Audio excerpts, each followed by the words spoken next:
topic is carbon capture and storage, and the last topic is low carbon fuels. By joining this event, all of you will get valuable knowledge about energy transition issues from the professional speakers. We would also like to say thank you to PT Nusa Fabrikasi Konstruksi as our gold sponsor and to Petrogas Basin Ltd in cooperation with SKK Migas as our silver sponsor.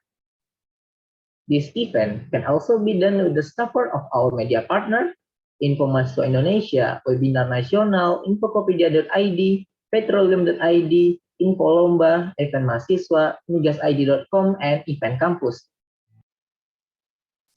A reminder for all of the participants to fill out the attendance form on the link bit.ly/attform Grand Seminar. First, we are going to listen a welcoming speech video from Mr. Hudi Desrudipuro as the head of Human Resources Division at SKK Migas. Assalamualaikum warahmatullahi wabarakatuh. Perkenalkan saya Hudi Desrudipuro, selaku Kepala Divisi Sumber Daya Manusia dan juga merangkap sebagai pelaksana tugas Kepala Divisi SDM dan Security Operasi Migas SKK Migas. Atas nama SKK Migas, kami mengucapkan dukungan yang sebesar-besarnya untuk kegiatan Oil Week 2021 dengan tema The Evolving Role of Oil and Gas in Energy Transition, Transform in Transition, yang diselenggarakan oleh Society of Petroleum Engineers di bawah naungan Departemen Teknik Kimia Fakultas Teknik Universitas Indonesia. Kami juga menyampaikan terima kasih yang sebesar-besarnya kepada pihak penyelenggara acara Oil Week untuk memberikan kesempatan kami untuk berpartisipasi di kegiatan ini, terutama kepada Bapak Asep Handayana sebagai Kepala Prodi Teknik Kimia Universitas Indonesia, Bapak Bambang Heru sebagai Pembimbing Society of Petroleum Engineers Universitas Indonesia, Saudari Indira Aisyah Primandari selaku President of Society of Petroleum Engineers Universitas Indonesia, dan Yemima Elsaria Silangit selaku Project Manager Oil Week 2021. Pihak SKK Migas mengajak seluruh partisipan untuk mengikuti kegiatan Oil Week 2021 sebagai wadah untuk mengembangkan diri mahasiswa di sektor energi dan juga mempersiapkan para mahasiswa untuk kegiatan pasca kampus. Sukses untuk kegiatan Oil Week dan sukses untuk semua peserta. Terima kasih. Assalamualaikum warahmatullahi wabarakatuh. Now we are going to listen a welcoming speech from Professor Dr. Insinyur Asep Handaya Saputra, MN as the head of the Chemical Engineering Department, University Indonesia. For Mr. Asep Handaya Saputra, the time is yours. Okay, thank you very much for this occasion. Allow me to speak in Bahasa Indonesia. Assalamualaikum warahmatullahi wabarakatuh. Selamat sore dan salam sejahtera untuk kita semuanya. Izinkan saya menyapa dulu kepada para pembicara, Prof. Eniya, Listiani, Dewi, long time no see ya Prof. Eniya ya. Long time no see, Prof. Asep ya. Ya, sehat ya selalu ya. Baik. Alhamdulillah. Baik. Selanjutnya saya juga menyapa Bapak Suanto. Pak Suanto, apa kabar Pak Suanto? Baik, Pak. Salam kenal. Baik. And then also to Dr. Christina Sebastianova from Stella Energy as a VP Energy Asset Development. Good afternoon, Dr. Christina. Ya, selamat siang. Good afternoon and good morning. I'm Good in morning. London. Oh yeah, good morning. Good morning for me. Okay, thank you very much for your time to want to give a speech in this occasion. So allow me to speak in Bahasa Indonesia. Bapak Ibu sekalian, juga saya terima kasih kepada Pak Hudi Desrudipuro yang tadi sudah memberikan sambutan yang luar biasa dari SKK Migas yang memberikan support ya kepada para mahasiswa untuk menyelenggarakan Oil Week 2021 dengan tema The Evolving Role of Oil and Gas and in Energy Transition Era. Luar biasa ini topiknya, topik yang besar dan memang saat ini sedang terjadi transisi energi ya. Kita tahu Bu Prof. Eniya ini luar biasa juga dari dulu ya, urusannya dengan masalah hidrogen juga, fuel cell dan lain-lain sebagainya, baterai. Saya tahu persis karena waktu S3 kita hampir bareng-bareng di Tokyo ya. Dan luar biasa untuk para pembicara saat ini, saya juga memberikan apresiasi yang sebesar-besarnya kepada SPE, Student Chapter Universitas Indonesia, yaitu semua yang terlibat, terutama ketuanya, yaitu Indira Aisyah, dan juga kepada yang melaksanakan, khususnya yang organizing committee untuk Oil Week 2021. Sedikit tentang transition of energy, energy transition ini, we know that the transition energy have to or must be happen, must be happen. So we know facing the new energy all of the world, we find out to new energy, new sustainable energy, or new kind of energy. Japan, we know that the hydrogen center, and maybe others country with the others source of energy. So we have to think how to face the transition energy. We know that SPE is stand for Society of Petroleum Engineering. Petroleum engineering, of course, nowadays still running, and also still everybody still needs petroleum, even for fuel, and also for petrochemical industry. So in the future, maybe petroleum, not for fuel, but for petrochemical industry. So that is the need of petroleum still. I think everybody still need petroleum. So okay, semua buat semuanya ya, mahasiswa ini ada the participant here 153. 153. Most of them may be the student of chemical engineering department, or all participants from all over the world, all over the Indonesia, and have a nice webinar.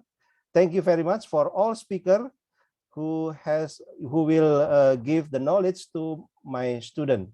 Please, all of the participants take this chance to broaden your knowledge and broaden your experience with the expertise here who will speak about the low carbon or low energy or carbon sequestration, or others about less carbon energy.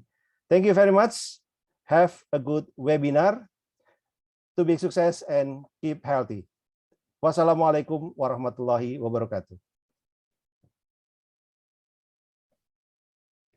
After that, we are going to listen to a welcoming speech from Ms. Indira Aisyah as the President of SPE UI SC 2021. For Ms. Indira Aisyah, the time is yours. Okay, thank you, Effie. Hi everyone, good afternoon. My name is Indira Aisyah as the President of SPE UI SC 2021. First of all, I would like to thank each and every one of you for being here today in our biggest annual seminar, the Grand Seminar of Oil Week 2021, with a theme of the evolving role of oil and gas in energy transition era. I would also like to welcome our Head of Chemical Engineering Department, Pak Asep Handaya, our moderator, Mr. Nicolas, and our speakers, Mr. Suanto, a technical officer at ASEAN and Center for Energy, Dr. Christina Sebatova, the Vice President of Energy Asset Development at Stella Energy, and Ms. Eniya Listiani Dewi, a research professor at Badan Riset dan Inovasi Nasional, who will share valuable insights and knowledge regarding low carbon power business, carbon capture and storage, and low carbon fuels. The recent crisis has proved just how vulnerable the global economy remains to systemic risks, one of the most important of which is climate change. Long before COVID-19, pressure was building to shift the energy system away from one dominated by hydrocarbons toward one in which low carbon sources play the lead role. A number of oil and gas companies have already set net zero emissions targets. So this is a moment for them to make thoughtful choices, both to improve their economic and reputational resilience, and to consider whether and how to reposition themselves to take advantage of the accelerating low carbon winds of change. And this topic will be further discussed by our speakers and our moderators for today's event. So the next 2.5 hours will be so much fun and full of learning. If you have questions, feel free to drop them in Slido and later will be answered in the Q&A session by our speakers. So enjoy and have a great time with us. Thank you. Thank you, Ms. Indira Aisyah. Next, we are going to listen a welcoming speech from Ms. Yemi Marsha Selangit as the Project Officer of Oil Week 2021. For Ms. Yemi Marsha Selangit, the time is yours. Good afternoon, everyone. Thank you for your participations in the Grand Seminar Oil Week 2021. I'm Yemi Alsaria. As the Project Manager of Oil Week 2021, I want to give my biggest appreciation to Mr. Asep Handayana and also to all of the Grand Seminar speakers for today, to Mr. Suanto, Ms. Christina, and also Ms. Eniya, and also our moderator for today, Mr. Nicolas Barnas. And moreover, I would like to say a big thank you to all participants of Oil Week 2021 who have helped us in making this event happen. Oil Week 2021 with the theme, The Evolving Role of Oil and Gas in Energy Transition Era, #Transform in Transition, is the biggest annual event held by Society of Petroleum Engineers Universitas Indonesia student chapters. That is also the right platform to improve and explore your skills, especially in oil and gas sector. So don't miss this challenge and make the most of this opportunity. Last, let's transform the future with Oil Week 2021. Have fun and participate. Once again, we would also like to say thank you to PT Nusa Fabrikasi Konstruksi as our gold sponsor and to Petrogas Basin Ltd in cooperation with SKK Migas as our silver sponsor. Before we begin the seminar, please allow both of us to inform you about the rules and the rundown of this event. The rules of this event are: the participants will be muted during the presentation, but will be allowed to ask questions via Slido. The participants are not allowed to share screen. It is mandatory for all of you to turn on your camera. Recording of this seminar will not be allowed. And last, have fun and participate. Before we go any further, we would like to inform you that there will be 5 participants, best participants of Oil Week 2021, who will get the certificate of appreciation as the Oil Week 2021 best participation and also special prize from Oil Week 2021's committee. To become the 5 best participants of Oil Week 2021, you have to do the following things. First, fill in the key takeaways provided. Fill in the blank spots in the key takeaways with all the resume or the summary of the grand seminar. Feel free to be creative in pasting pictures, drawing, or etc. Post it in your Instagram account and also tag our account at SPE UI SC. Deadline to post these key takeaways is tomorrow, which means 1 day from now. You can also download the template of the key takeaways and the grand seminar virtual background along with the period provided by the committees on the link bit.ly/grand seminar starter kit. Pay attention, this is one of the key scoring that will be assessed for the 5 best participant selection. And second, please participate actively in the question and answer session, as it is also one of the key scoring that will be assessed for the 5 best participant selection. Next, I would like also to explain about today's rundown. The first one is opening speech, The next one is the first session, energy transition and low carbon power business. The next one is the second session, carbon capture and storage. The next one is ice breaking. And the next one is the third session, low carbon fuels. The next one is Q&A session. And the last one is closing and photo session. Today, we are pleased to welcome our professional moderator, Mr. Nicolas Barnas. We would also like to thank Mr. Nicolas Barnas for giving us his time to moderate All Week Grand Seminar 2021. Before we start, I would like to briefly introduce you to Mr. Nicolas Barnas' career profile. Mr. Nicolas Barnas is the former president of SPE UI SC 2020 and works as the wireline field engineer trainee at Schlumberger. All right, without further ado, I would like to invite Mr. Nicolas Barnas to start the session. For Mr. Nicolas Barnas, the time is yours. Thank you very much, Evie and Rido. Hello, everyone. Welcome to the Grand Seminar of Oil Week 2021. It's been an honor for us to have all of you on board. This year, we're having very special guests, very special speakers. This year, we've always been evolving. Our events have become more insightful, and this year we're bringing a new topic. We don't always bring topic about oil and gas alone, but we are currently seeing how the oil and gas industry is fitting in the whole energy transition era. So here, without further ado, I want to introduce you to the first speaker, which is Mr. Suanto. Here, Mr. Suanto is a technical officer at the ASEAN Center of Energy for Energy. And can you move to the next slide? Well, if you see that he gained his master's degree at the Universitat Freiburg, and also he gained his bachelor's degree previously from the Bandung Institute of Technology. He previously became the petroleum engineer at Chevron, and now he's currently the technical officer at the Asian Center of Energy. His voluntary work, including the Education Improvement Facilitator and the Gerakan Indonesia Mengajar, that facilitates learning to the outermost and the outskirt regions in Indonesia. So this very cool profile and a very insightful things that he can share to us. So without further ado, Mr. Suanto, you can now begin your presentation and share with us. Okay, thank you, Mr. Nicolas, for a nice introduction.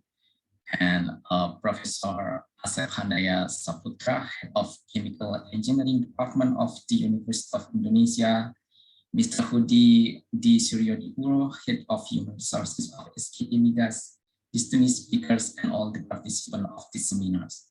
Good morning and a very good afternoon from Jakarta.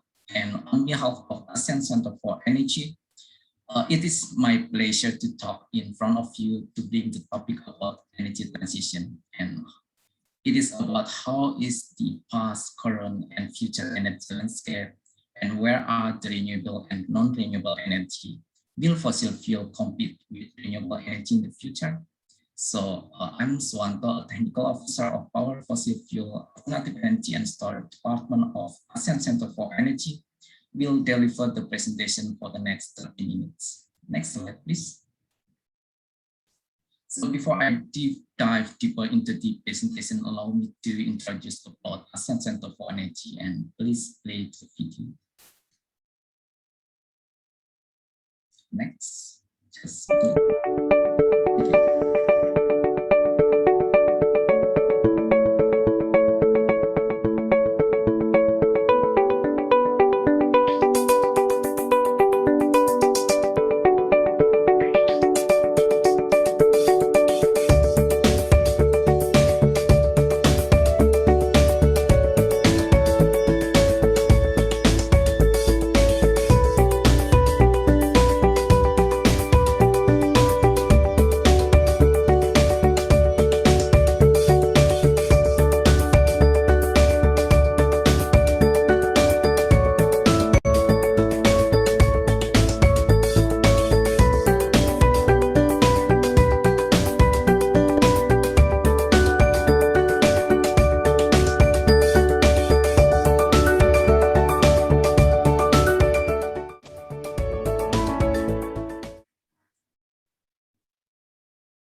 Thank you.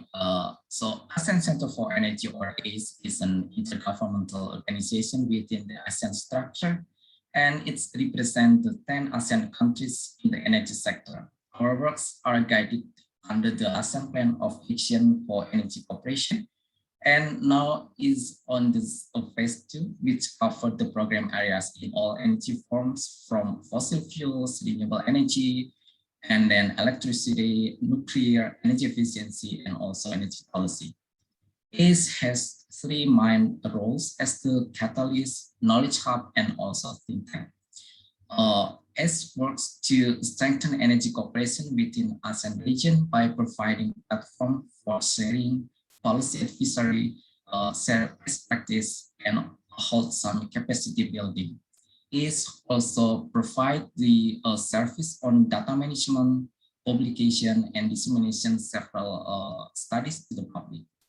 ACE is also conducting the research in the area of policies, regulatory framework, technologies, and also innovations. Next slide, please. Under the ASEAN Climate Change and Energy Project, or ACCEP, we have ASEAN Research Network on Energy and Climate Change, or ANEC. It is a group of scholars, analysts, researchers, students, and other stakeholders organized around the theme of energy and climate studies in Southeast Asia, from the aspect of social, economic, governance, and technical issues.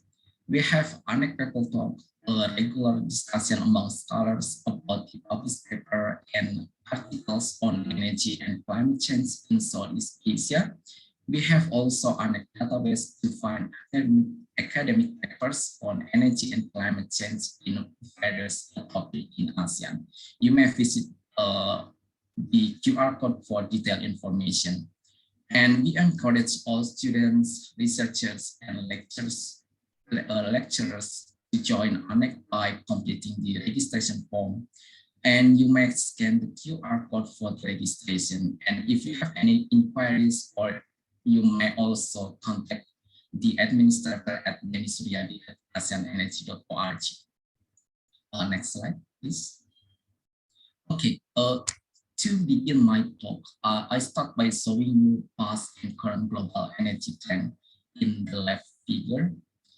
As the population is increasing and economic activities are growing, the world needs sufficient energy, and it is so continuously increasing of energy consumption, except for 2020, it is hard time due to COVID-19. And we noted that fossil fuels dominate overall energy consumption, and it accounted more than 80%. And from the right figure, we noted there are some variation of fossil fuel dominance. For example, oil is dominant fuel in Africa, Europe, and America. And while natural gas is main energy source in Russian region, Central Asia, and also Middle East, while coal as the primary energy in Asia Pacific. Next slide. The dominance of fossil fuel is also main contributor for greenhouse gas emissions for around 65%, as depicted in the left figure. Other contributor for greenhouse gas emission are coming from agriculture, industrial process, waste, land use and forestry, and also fugitive emissions. We noted that the greenhouse gas emission from energy use are mainly from industries and from construction sector and buildings, as we see from the pie chart in the right figure. We now have a better understanding the source of greenhouse gas, and from some activities that directly have the connections with electricity, it could be addressed by decarbonization effort in the power sector. For example, electricity for residential and commercial buildings could be from renewable energy base. Next slide, please. This greenhouse gas emission is then considered as the main driver of climate change, as we now are living in the climate change era. And this greenhouse gas cause greenhouse effect that traps the heat in Earth's climate system and causing global warming. And climate change can also be identified as the result of large-scale shifts in weather patterns. And other drivers of climate change are due to aerosol and clouds, and also a transformation of land surface, for example, due to deforestation. And then climate change can also be due to some volcanic activities, for example, the explosion of Mount Tambora in West Nusa Tenggara that caused the year without summer 200 years ago in the northern hemisphere. The climate change has impacted in several aspects, from physical environment to nature and earth organisms. For example, in the physical environment, we have experiencing in the drought and heat wave or a rising sea level. On nature and wildlife, we also observe the migration of some species to higher altitudes, and due to reducing ecosystem productivity, there is also a reduction on ecosystem productivity due to on human, due to air pollution, for example, there are some health problems due to pollutions, and because of lower ecosystem productivity, we may have a concern in the future on food shortage, and also we have to pay attention to the settlement because of hard condition from frequent disasters in the future. Next slide, please. As said before, we are now living in the climate change era, and we should be aware about it. And to mitigate this issue, in 2015, global leaders were gathering and signed the Paris Agreement as the commitment to limit the increase in mean global temperature to below 2 degrees C, and it is preferably below 1.5 degrees C above the industrial levels. And from the graph, the continuous increase of global temperatures is alarming us to take action immediately. And as the action plan to this issue and to also follow up Paris Agreement, each country formulates so-called nationally determined contribution, or NDC. It is a national plan highlighting climate actions, including climate-related targets for greenhouse gas emission reductions and policies to respond to climate change and to contribute to global emissions reductions. For example, that most ASEAN countries had submitted the first intended NDC and had also revised their NDC in the last 1 year as the preparation for COP26 this year. And then Indonesia, in more specific, for example, has the commitment of 29% emission reduction in 2030 in unconditional scenario, and the target is higher to 41% emission reduction in conditional scenario from energy, waste, agriculture, industrial process, and forestry and land use sectors. Next slide, please. So because of global challenge on climate change that would impact the future on global energy landscape. So from the left graph, we observe energy forecasts from several studies, from the business as usual scenario to the modest and ambitious climate scenarios. And we noted that fossil fuel is still needed in energy transition to secure energy of supply and to support the growth of renewable energy. Since we know renewable energy generation is fluctuated depending on the weather condition, so we need like a base power plants from fossil fuels to stabilize our production. Other than we can also have energy storage to support renewable energy. And we should note that a fossil fuel is not competing with the growing of renewable energy, but supporting renewables.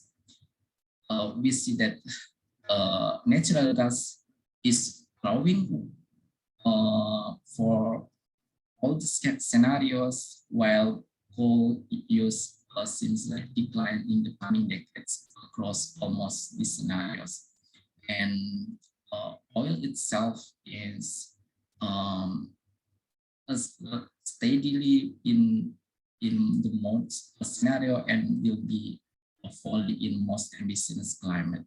We see renewable energy, nuclear and hydropower will rise under all scenarios. Next slide. So what is the future of energy landscape in the specific context like ASEAN region?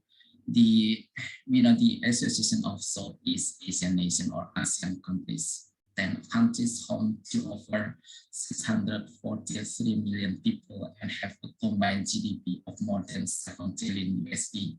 With its shift from the agricultural sector to industrialization, the region is becoming one of the world global growth drivers and a vital economic force.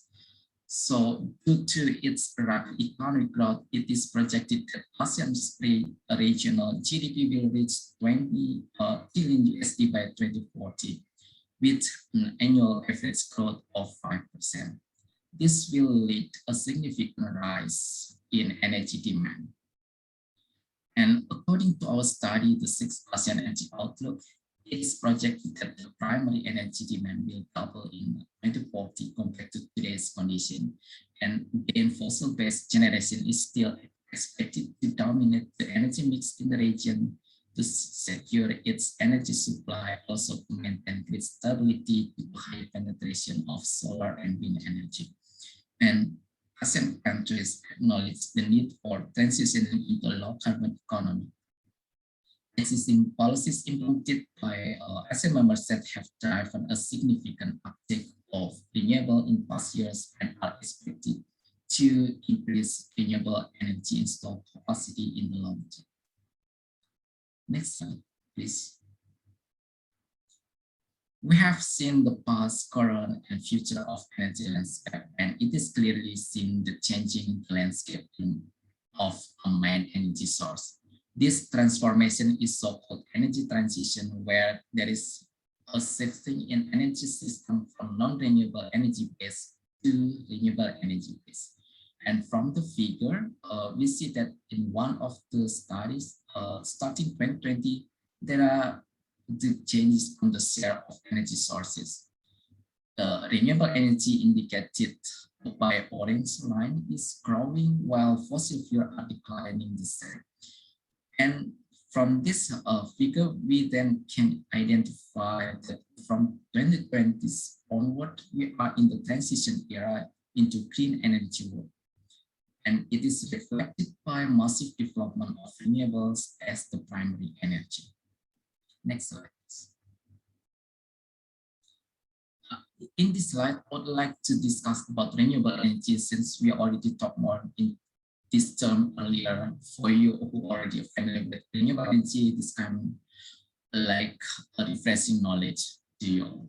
Renewable energy is defined as the energy source that can naturally be renewed on human time scale. And I think you may all know well the example of renewable energy. For example, a solar energy that utilizing photoelectric effect, which converts light into electrical energy. And among all renewable energy types, hydroelectricity, or we know as pembangkit listrik tenaga air, is the most major, while solar and wind energy are now two most growing technology globally.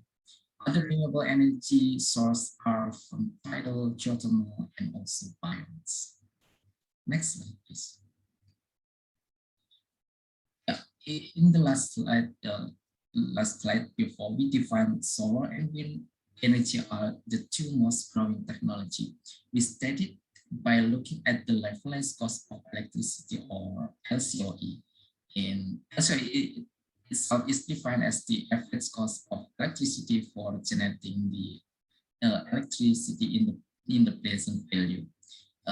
It is simply cost of electricity divided by sum of energy from renewables, for example.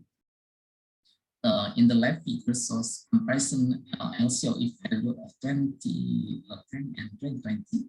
We observe drastic falling of LCOE of solar and wind energy. For example, solar PV is falling from around 0.38 to 0.05 USD per kilowatt hour, while fossil fuel is relatively stable and contrary, geothermal and hydro slightly increase.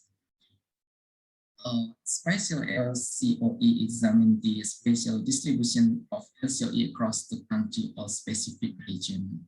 The two right figures shows spatial LCOE of solar and wind in ASEAN. This could be used to evaluate the potential development of solar and wind. And from the figure, light green means lower LCOE, and we observe that from example, Vietnam has better potential than Indonesia in this case. And we see also in the LCOE of wind energy, Indonesia is not really good in wind energy compared to Vietnam region. Next slide, please. Okay, now we are talking about energy storage. Energy storage is an integral part of energy transition and decarbonization efforts. Energy storage will store or charge the excessive energy, and it is when there will be imbalance between supply and demand. And we classify energy storage system into mechanical, for example, from farm hydro, and also electrochemical, electrical, thermal, and chemical. Battery system, for example, will charge the energy from solar energy during good weather condition and discharge during cloudy weather or in peak electricity demand. The right figure illustrated between discharge time and the ratio between power to energy. For example, hydrogen in orange area as chemical energy storage is categorized having long discharge time. The scale is day to month and could be used to support a great energy system which has rated power up to 1 gigawatt. Next slide. The global movement of the energy transition has brought hydrogen to further development and utilization, including the Southeast Asia region. And we identified some ASEAN countries such as Netherlands, Singapore, and Malaysia keen to develop their hydrogen business in the energy system. Last August, ASEAN Center for Energy had launched the first regional report on hydrogen that assessed the hydrogen economics in the application of power storage, transportation, and export business. And I think the third presentation will discuss more about fuel cell electric vehicle that apply hydrogen technology from Professor Eniya. And from our study, we found that hydrogen development could be economically beneficial for the region by exporting the hydrogen to advanced markets. The abundance of resources of both fossil and renewables in the ASEAN region makes the price of making hydrogen competitive against other regions. And in the assisting ASEAN member states in decarbonizing the energy system, our organization continuously cooperates with the countries to provide such a holistic analysis and cutting-edge energy studies in realizing the low-carbon economy.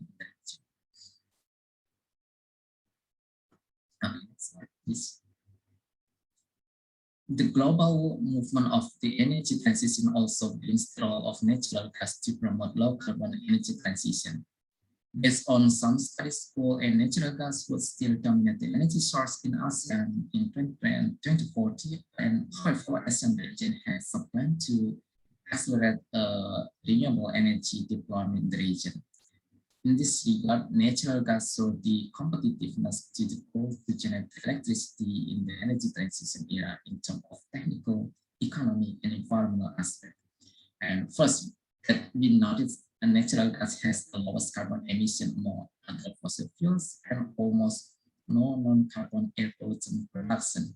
We see that the gas power plants could reduce greenhouse gas emission by 50 to 63% from oil and coal power plants. And we also noted another technical and economic advantages of natural gas to support intermittent renewable energy production than coal. For example, that natural gas has a lower development time to build, as well as lower upfront investment costs. Another important thing is that natural gas has higher flexibility to having higher rapid upgrades and have the ability to support mismatch management. Next slide, please. As a future energy landscape is changing to renewable energy base, all the system will follow this trend, and current condition oil and gas industry face some challenge, for example, declining oil demand and oil production in the same time. And then investor has also different views on future investment.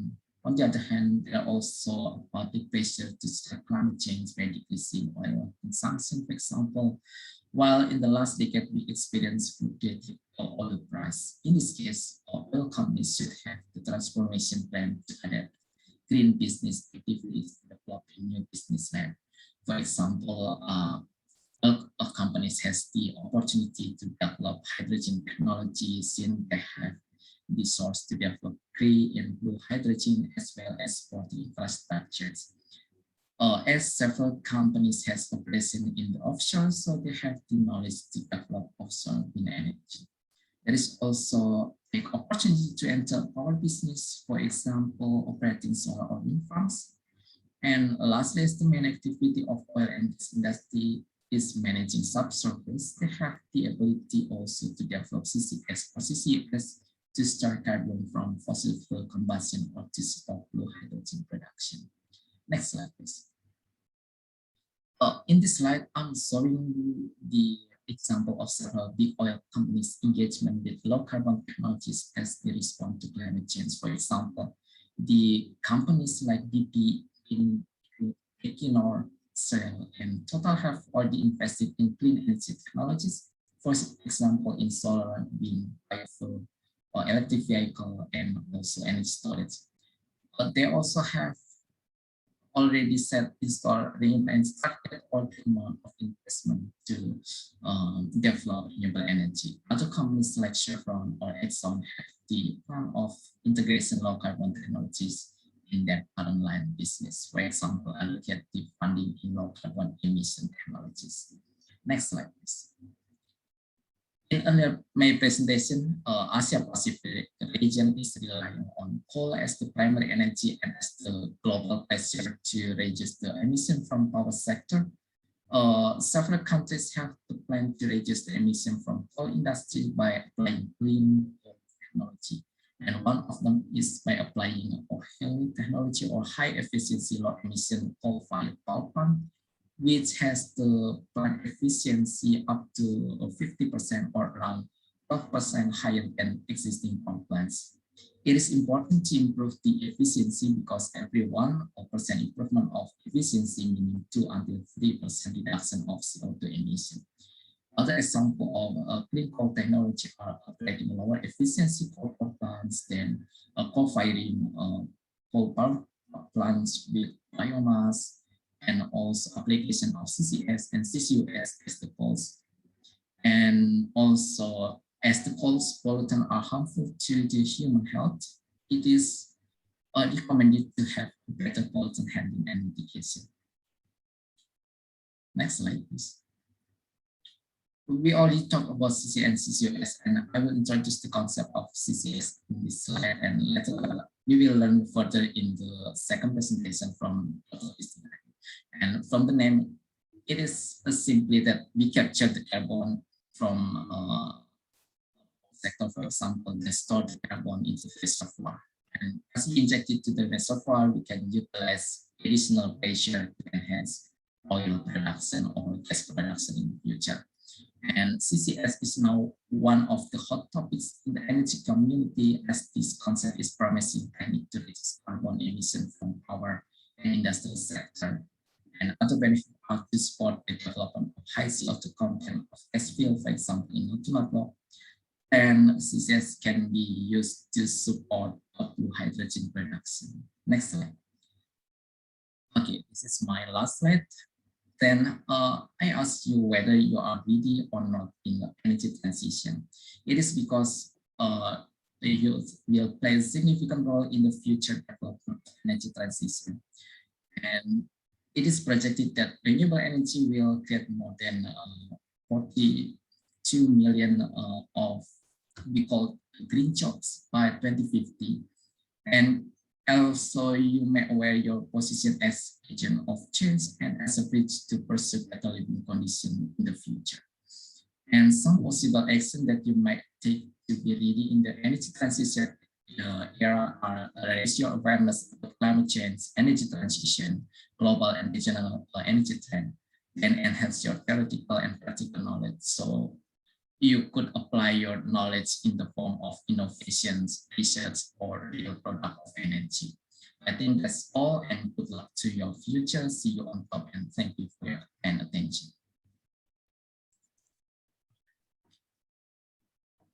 All right. Thank you very much, Mr. Suanto. That was a very engaging presentation. Now, before we move on to Mr. Chris, before we move on to the next speaker, Miss Christina, to Dr. Christina, I would like to summarize a bit. So, Mr. Suanto just talked about the implications of the climate change conditions and the actions such as the COP for the energy system in ASEAN. And he explained thoroughly how the common energy terminologies such as the LCOE, the CCUS, which will be explained furthermore by Dr. Christina, and also the energy transition, energy storage. Lastly, he shared with us how the hydrocarbon industry is currently engaging in the energy transition era. Now it is a call of action for us to participate and gain knowledge within the energy revolution, and for us as well to take part in this climate change actions. So without further ado, I would like to introduce the second speaker, which is Dr. Christina Sebastianova.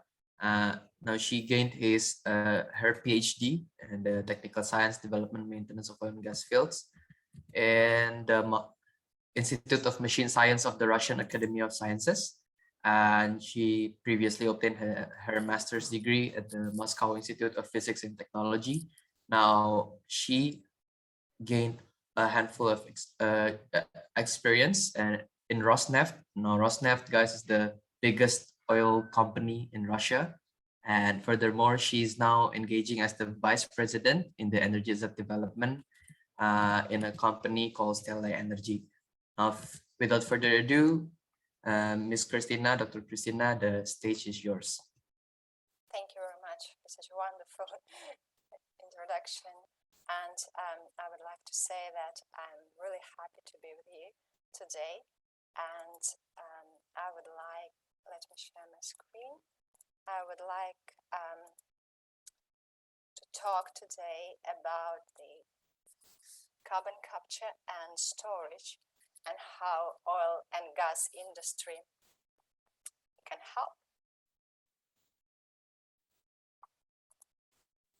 So carbon dioxide is a greenhouse gas, the one that's largely responsible for climate change.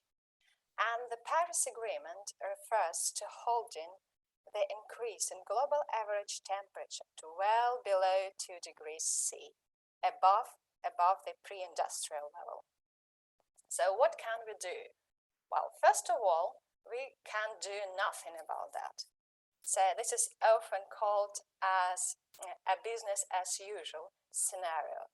And we could expect that the global temperature will increase more than 5 degrees C by the end of the century. And in practice, the consequences would be terrifying. So there is only a fixed amount of carbon which the world can emit to maintain global warming below a certain temperature limit. And it's called the carbon budget. And if the world emits more than carbon budget, so the temperature of the planet will go above the target. If the world emits less carbon than the budget, the temperature of the planet is expected to stay below the target. And the bad news is that we have already used up around 2/3 of that budget since the Industrial Revolution in 1870. And for now, we have less than 1/3 left of that budget. And if we are able to reduce our rate of emissions, we may reach 100% of the budget later, maybe 5, 10, or even 20 years later. But once we have used up 100% of our carbon budget, our emissions must go to zero. And one of the most important questions of the century is, how can we do this? And there are several options on how we can reduce CO2 emissions to reach carbon neutrality. So first of all, we can reduce the amount of carbon dioxide emitted to the atmosphere by making our energy system less carbon intensive. For example, by reducing the amount of fossil fuels. That is energy efficiency. We also can reduce emissions in power generation in two ways, with nuclear and renewables, and with CCS. CCS technologies can play a very important role in many ways. We need CCS, carbon capture and storage, to remove the direct emissions from the power sector and also from industry. Due to specifics of the industrial processes in cement or steel, around 40 to 60% of these emissions are unavoidable. And so there is no alternative to CCS in those industries. So CCS is simply the removal of CO2 from the use of fossil fuels or biomass. And after CO2 is captured, it then has been transported to a storage site, typically by injecting into a depleted oil and gas reservoirs or saline aquifers. There are three types of CO2 capture technologies, and they can apply to the large majority of industrial processes. First one is so-called post-combustion capture. The technology is implemented after combustion takes place, and using this technology does not require making any changes to the base design of power stations. And it's a fundamental difference with the other capture technologies. So let's look at this technology in the context of a conventional power generation. So a fuel is combusted with air in a boiler to generate high pressure, high temperature steam. The steam is then used to drive a series of turbines to generate electricity. And the exhaust gas leaves the boiler with carbon dioxide diluted with other gases. Pretty low concentration, it's typically around from 4 to 20% of CO2. Then the exhaust gas passes through a step which is called here CO2 removal. And once the CO2 has been filtered out from nitrogen, oxygen, or water, the exhaust gas is vented to the atmosphere, and the CO2 is compressed to be sent for geological storage. The CO2 removal step has the ability to capture any amount of CO2 from the flue gas. Although in reality capturing 100% of CO2 is highly energy intensive, and typically capture levels are around 80–90%, although it's possible to increase them to 98–99% of CO2. And once again, the important feature of post-combustion capture is that the technology can be added to existing facilities. We also say retrofitted, since the base process, the boiler and the turbine are left unchanged. The second one is called pre-combustion capture, where the carbon is removed prior the combustion takes place. And for electricity generation, it requires to design a process radically different from conventional combustion, where hydrogen is produced from the fuel to generate electricity. And because the process is so different from conventional power stations, its application is limited to new built power stations. It uses a method to convert the fuel to hydrogen and carbon dioxide, and then remove CO2 before the combustion of hydrogen. The method is transforming the fuel is called gasification. So first of all, air enters an air separation unit to be separated into nitrogen and oxygen. And the aim here is to produce very high purity oxygen. Then the solid fuel is reacted in the gasifier at high temperature and high pressure with oxygen and steam to form a syngas or a synthesis gas. The syngas consists of high pressure hydrogen, CO2, and water. And the removal of 90–95% of carbon dioxide is carried out in the capture unit. And the removal of carbon dioxide is facilitated here by the fact that nitrogen has been removed upstream.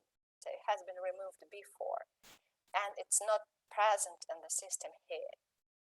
Then the carbon dioxide is compressed to be transported to a storage site. And this leaves nearly pure hydrogen, which is burned in a gas turbine to produce electricity. And since the combustion of hydrogen produces water and no carbon dioxide, say there are no emissions to the atmosphere. And a third one, so-called oxy-fuel combustion, where fuel is burned in oxygen without nitrogen. And it requires to rearrange the base design of power stations by adding equipment and processes prior to the boiler where combustion takes place. So again, as for pre-combustion capture, air enters an air separation unit to be separated into nitrogen and oxygen. And then fuel is burned with pure oxygen instead of air. And the heat generated by combustion is used to raise steam, to drive turbines, and produce electricity. And the combustion gases leave the boiler and enter a step represented here as CO2 removal. And the concentration of carbon dioxide are very high here, reaching up to 90% of CO2, which makes it easier to separate, especially since the rest of the combustion gases consist mainly of water. So water could be simply condensed to produce of 95–98% of CO2, which is then compressed to be transported to a storage site. And it's possible to achieve capture levels very close to 100% with this technology. So now let's have a look at different carbon separation technologies. There are different technologies to separate CO2 from exhaust combustion gases. So the main idea that flue gases are passed through a liquid solvent or solid adsorbent membranes or other medium to separate CO2 from the mixture of gases. And they all rely on a common principle. So they are capable of selectively filtering CO2 from other gases. In other words, the chemicals or materials used in capture process do not react with other combustion gases that is nitrogen, oxygen, or water, but only with CO2. The most widely used technology for carbon capture is an amine-based technology. It has been used for decades across various industries to separate CO2 from other gases. These chemical solvents consist of specific molecules called amine molecules diluted in water with the ability to absorb CO2. The combustion flue gas enters an absorber reactor or absorber column and flows upwards countercurrently to a CO2 lean solvent where CO2 is absorbed into and reacts with amines. The treated flue gas, mostly nitrogen, N2, is discharged to the atmosphere and the CO2 rich solution is heated in order to first of all, the CO2 rich solution is pumped to a stripper column or regeneration column, and then is heated to break down the salt and regenerate the amine solvent. So consequently, CO2 is released, producing a concentrated steam which exits the stripper column, and then from the stripper, the CO2 lean solution is cooled and returned to the absorber to be reused. So over the last decades, there has been a large effort in research and development to develop further methods to separate CO2 from other gases, but they are not considered to be commercially available for application at large-scale power plants. So this one is, for now, is the most widely used in the industry, in the most industries. After the CO2 has been separated, it should be transported to a storage site. And CO2 transport is a well understood activity and is already a reality in many parts of the world. It's possible to transport CO2 as a gas or as a liquid. And liquid CO2 pipelines are the preferred option for new infrastructure and for the long distances. In some cases, it will be preferable to transport CO2 as a gas because it allows the reuse of the existing natural gas infrastructure at the end of its life. And with minimal modifications, it's possible to reverse the flow of some pipelines and replace CO2 with natural gas. Transportation by ships can be an alternative option for certain regions of the world to export their CO2 to other regions with a more suited geology for CO2 storage. Transport of CO2 by truck and rail is in principle possible for small quantities, typically for small-scale research projects. The transport by pipelines and ships is an industrial activity. And like any industrial activity, it abides to safety standards and regulations. So it poses no higher risk than the transport of hydrocarbons like natural gas or oil, which are safely managed. So then CO2 should be transported to a storage site. And there are also several options here. And it's very important to understand here that the aim of storage is to keep the captured CO2 underground for at least 10,000 years. And the volumes of CO2 that we plan to store are also very large. The one way that we know of to store fluids, such as carbon dioxide, for long periods of time is to use geology. And as we all know, that most geological storage will rely on three main elements: the reservoir, seal, and trap. And the reason that we are confident that this will work is that natural geological systems have stored oil and gas for million years. So the first option is an old or end of life, or as we say, depleted oil and gas fields. And why so? Just because we know lots of them. We have lots of information about them. We know how the rocks are arranged in the subsurface. We know porosity, permeability, flow rates. Seismic surveys have been done. So we just know a lot about them. So this is the easiest way to store CO2.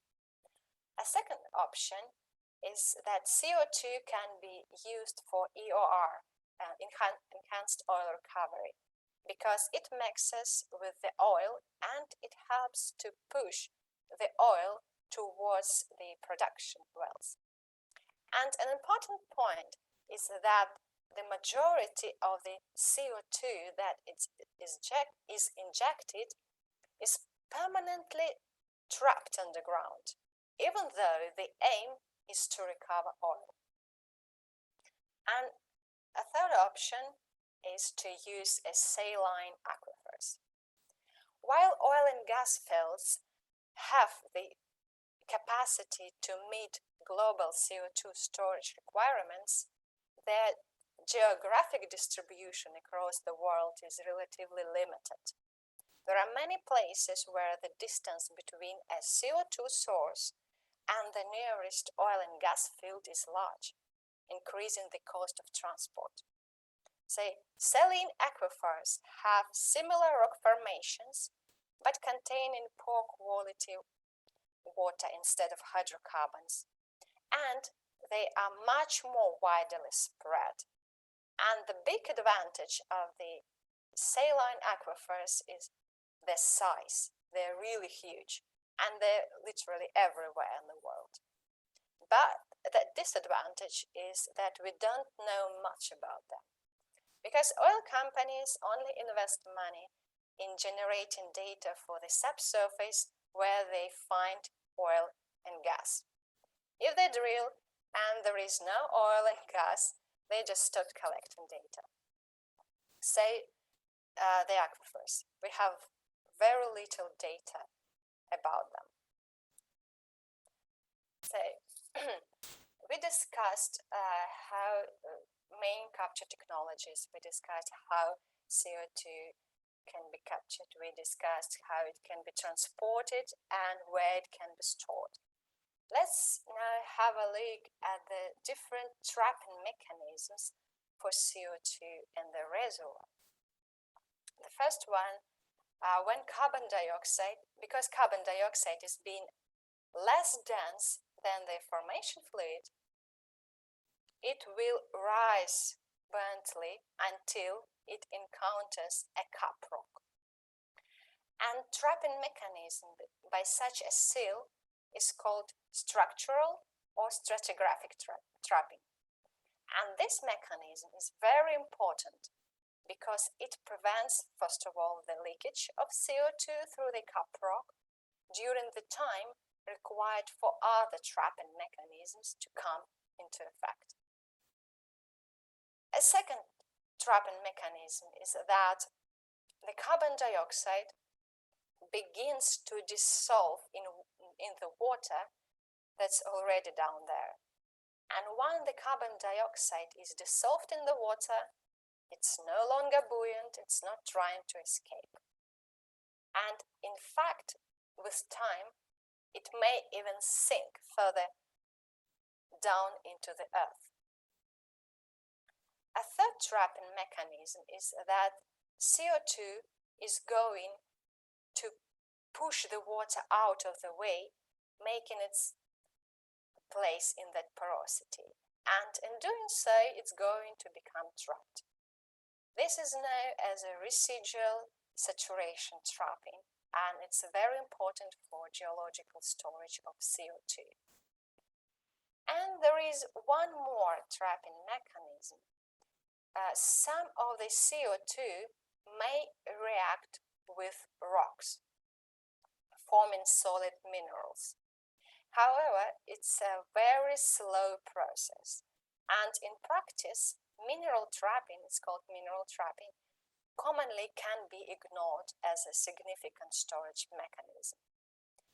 And as we can see here on the diagram on the right, once the carbon dioxide is in the reservoir, the mechanisms that trap it slowly changes through the time.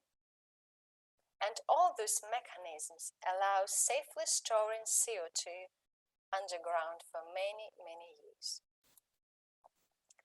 Now let's have a look at the CCS facilities across the world. According to the Global CCS Institute, today there are 65 commercial CCS facilities across the world. And many CCS projects store their CO2 in oil and gas fields just because we know about them a lot. Structures have typically been characterized by collecting seismic data, geophysical data, and well cores. And exploration has allowed to find the best potential CO2 storage sites. And we know that with a high degree of confidence because the production rates for oil and gas are a very good first indicator of the rate at which CO2 can be injected into the same structure. And the total amount of produced oil and gas provides a good first estimation of the amount of CO2 that can be stored in the same structure. Now let's have a look what's going with CCS projects in Indonesia. In September 2020, the Japanese government announced that it was supporting a demonstration project at the Gandik gas field in central Java.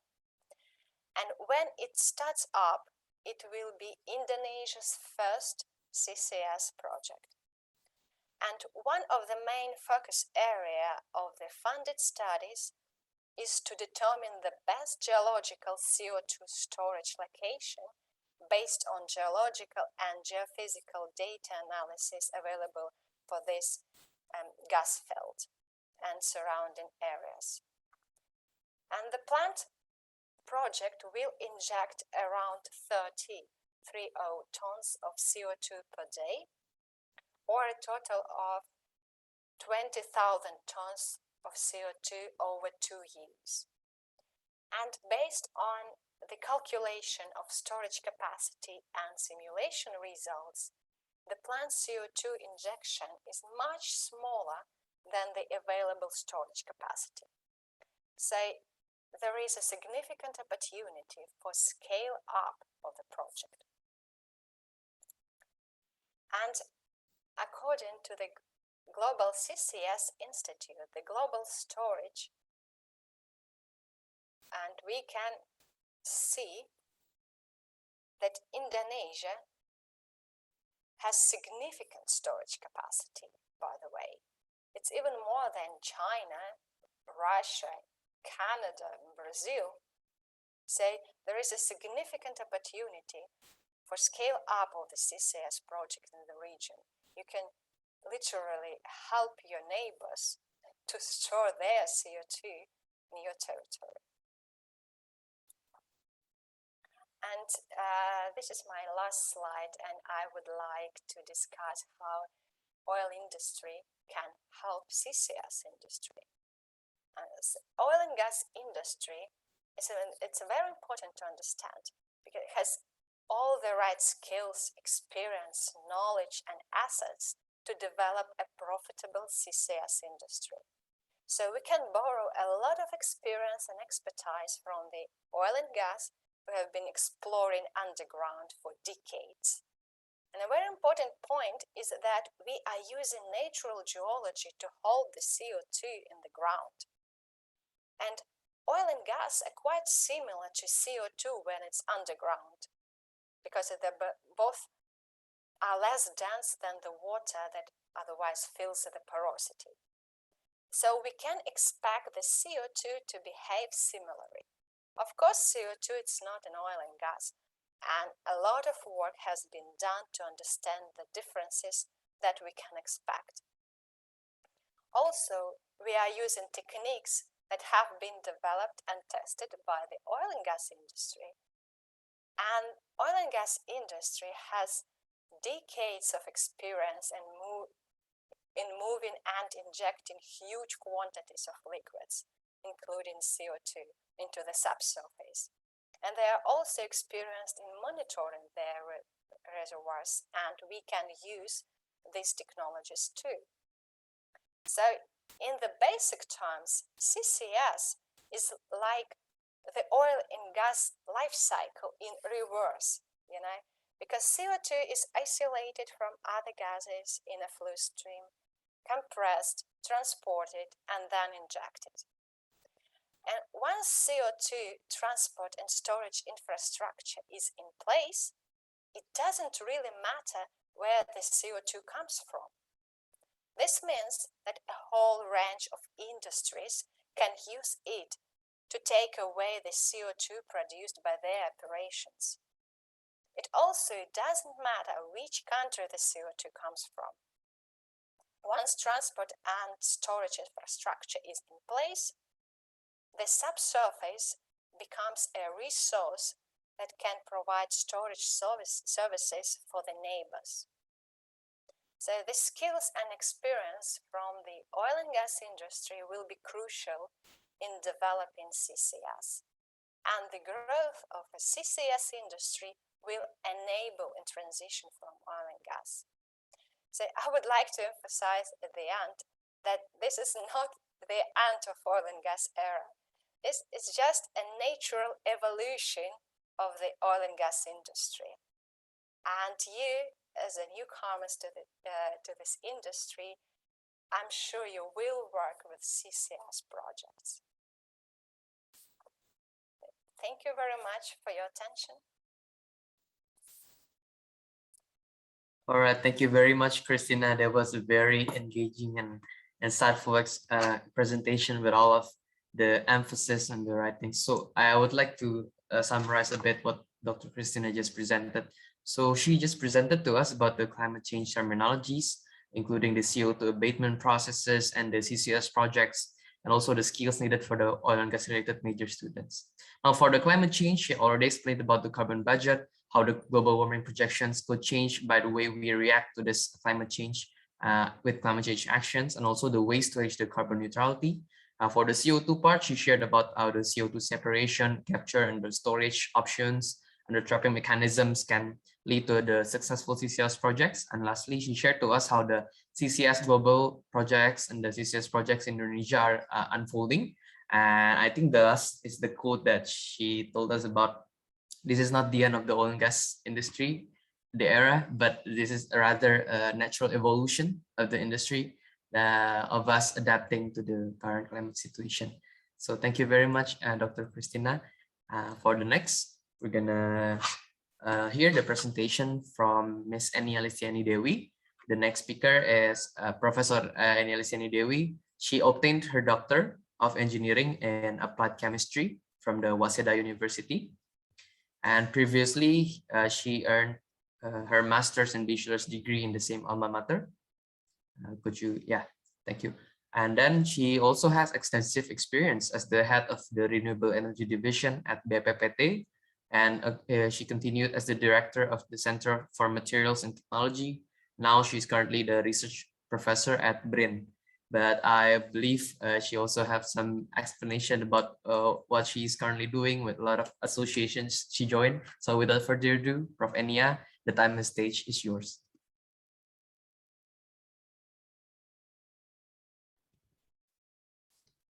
Okay, Assalamualaikum warahmatullahi wabarakatuh. Dear everyone, students and all of the participants and also speakers. Thanks to Professor Asep and all of the students that inviting me for this occasion. I will share some our activity in National Innovation and Research Agency, or we call it now BRIN. Yeah. Okay, let me share the slide. This one.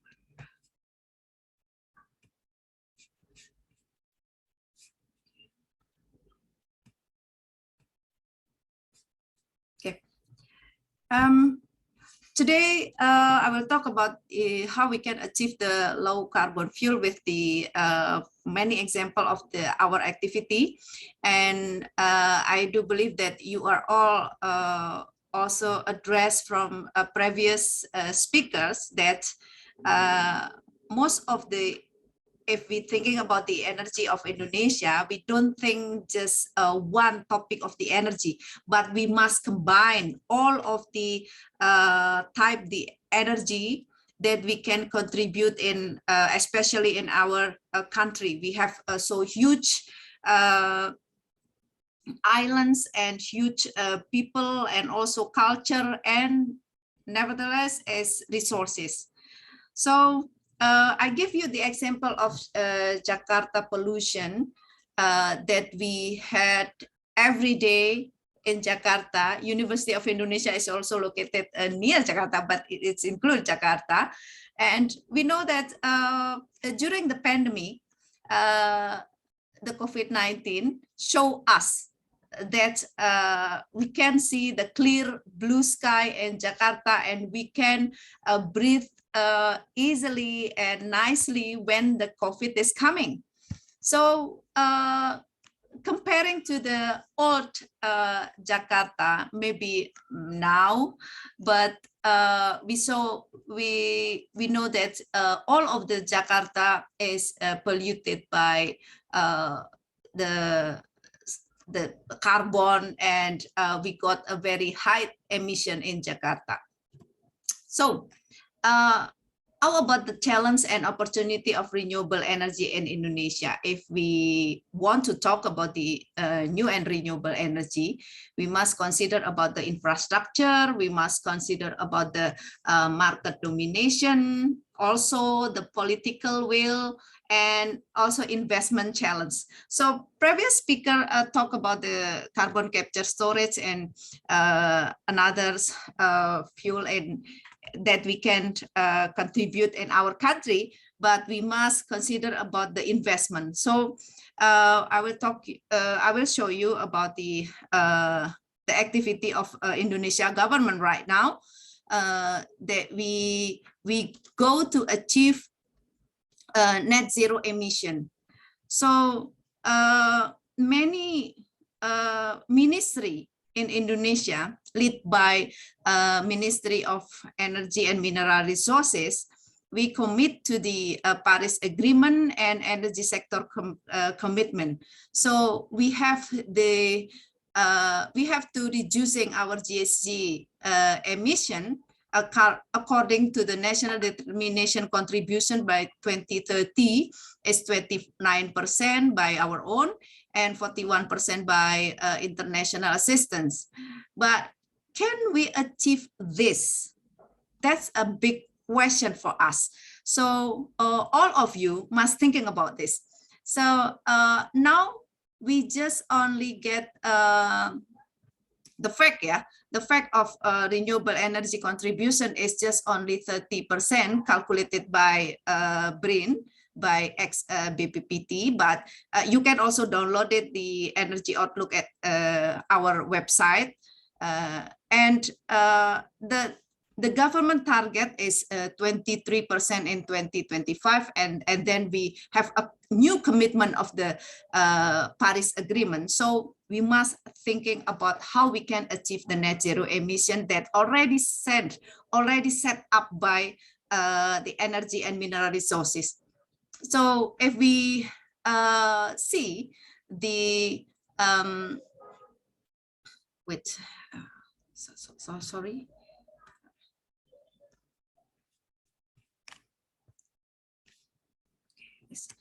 If we see the chart here, there is several scenarios to achieve the net zero emission.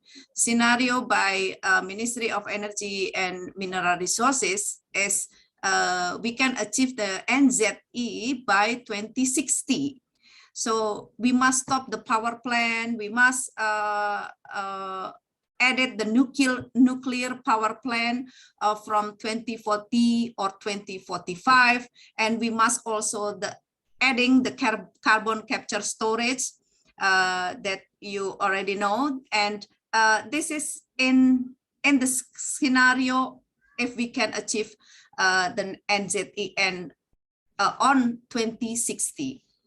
So another scenario we will take a look from the Bappenas. This is the National Planning Agency in Indonesia, and they talk about a fourth scenario, 2045, which is the most ambitious one, and 2050, and then 2060 and 2070. So personally, I have an opinion. Can we achieve that? Because we now look at the fact of the contribution of the mix new and renewable only 30%. So we must thinking about the action plan.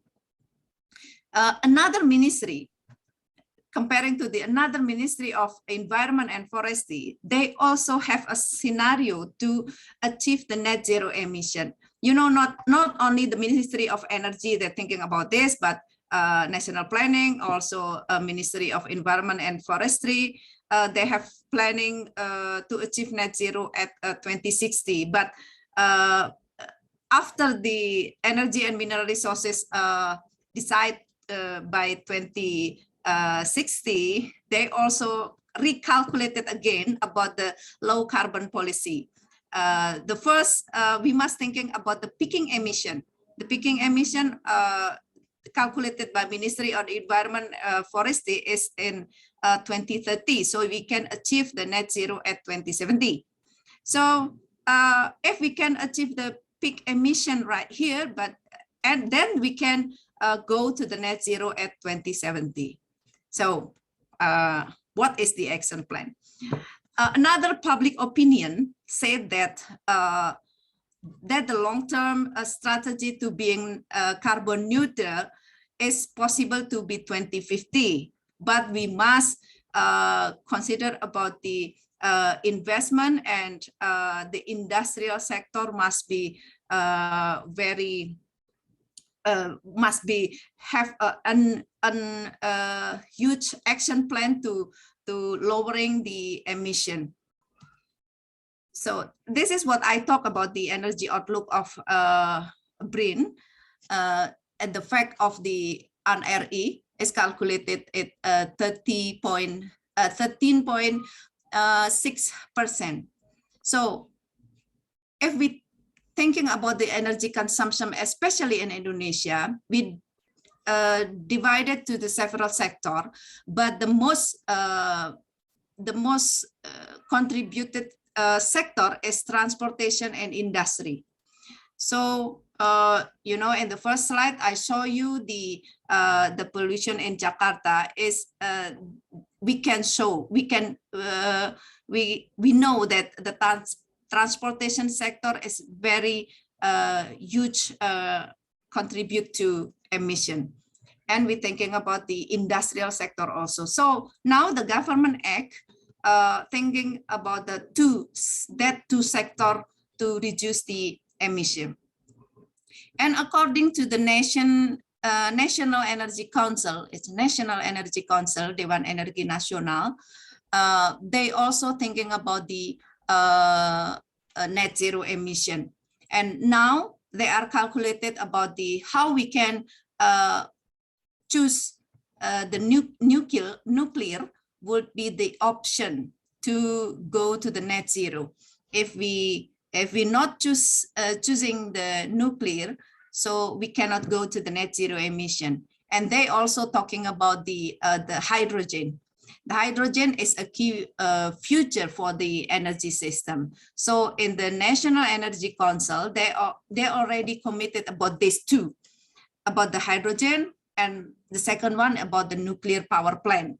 So with those of the challenge and planning, what should we do right now?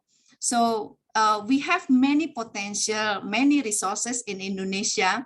We can thinking about the smart grid as an electric power grid system. We can use the electric vehicle to encourage the contribution of the lowering emission. You know, the Java Island is now access about the electric supply. So if we entering the implementation of electric vehicle, we can make a big demand of the electric in Java, especially, so we can reduce the emission. We also have a natural resources potential, such as geothermal potential. It's now only maybe 30% or less that we use geothermal as an electricity. So we have a big potential also if we use a geothermal. And also talking about the solar panel, for rooftop now is pushed by government to use in every single house in Indonesia, because we have many potential of sunlight. But I think it's better if we use the solar panel in the east of Indonesia. And we have also a natural resource of bioenergy. This is a big potential also if we calculated, or we doing the innovation in bioenergy. So the last one is the modular concept of new and renewable energy power plant. As you know, the solar, fuel cell, hydrogen, and etc. So those of all of the energy mix in Indonesia, and according to the pushing of the National Energy Council to the industry, especially for Pertamina and PLN. You know, Pertamina is the biggest one of the fuel company, that they are also changing the business from the oil into the petrochemical, and they also consider about the to increase the geothermal, to using the hydrogen, to thinking about the blue and green hydrogen. Also, they commit to entering the energy storage system using a battery and carbon capture storage, and also they want to entering the gasification.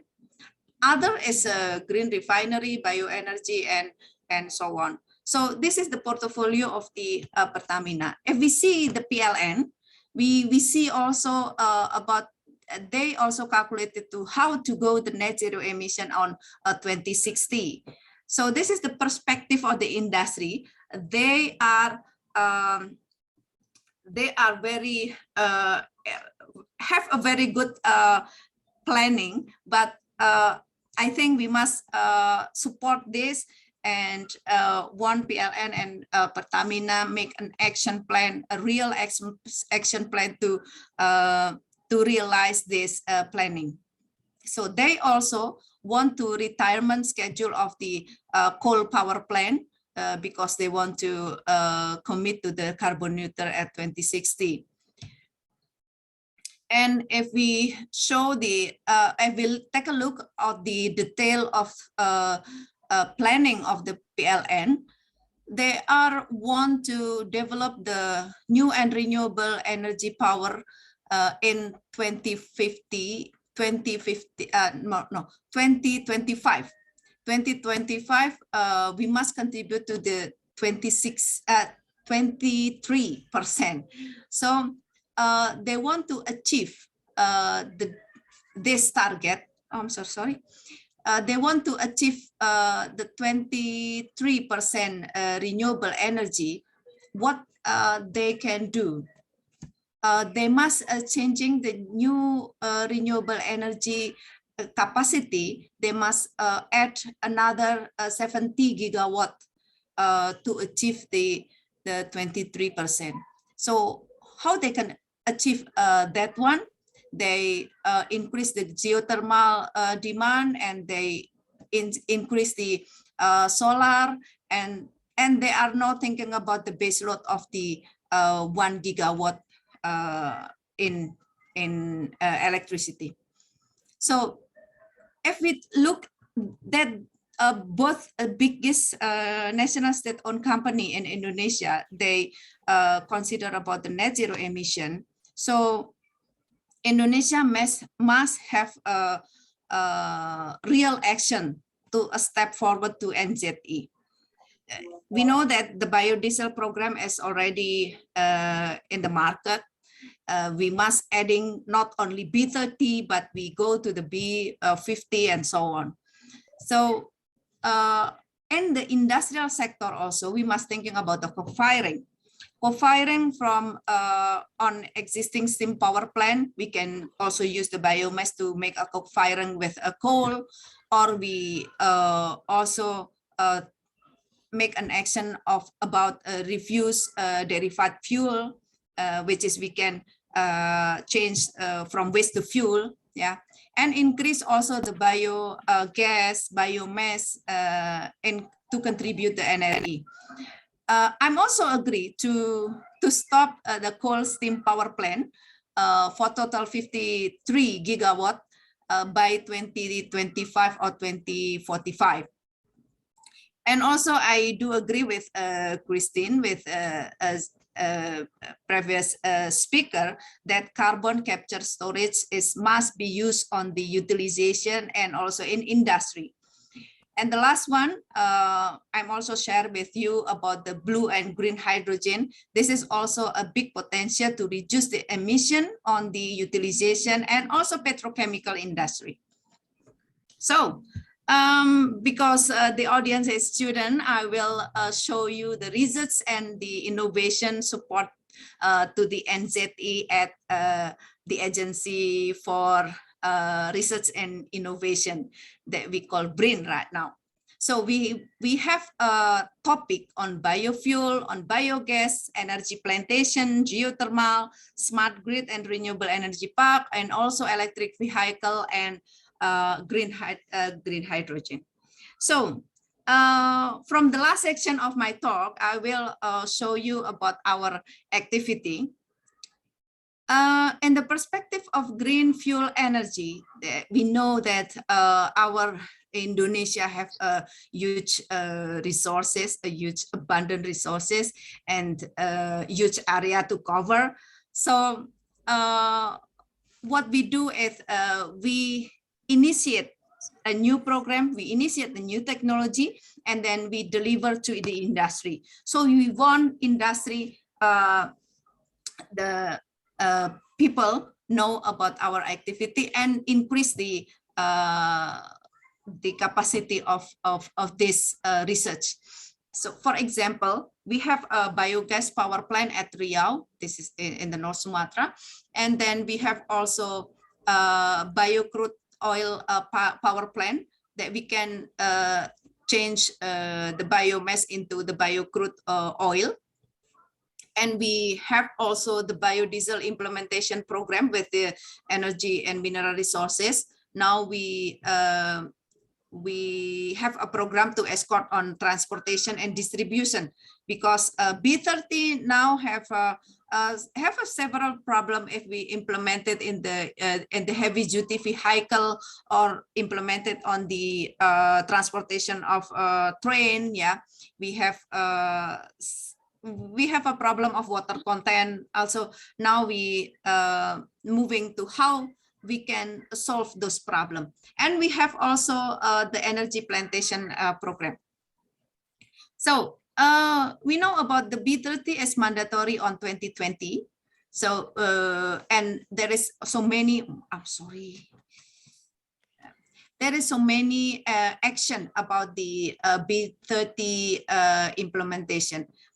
which is in the mining sector, in the defense, in the ship, and at the train. They are trying to use the B30, but several problem of them is the water content. So what we do right now is to prepare the biodiesel SOP, the preparation, the mandatory of mixed biodiesel, and also doing a testing we can do at Brin, yeah.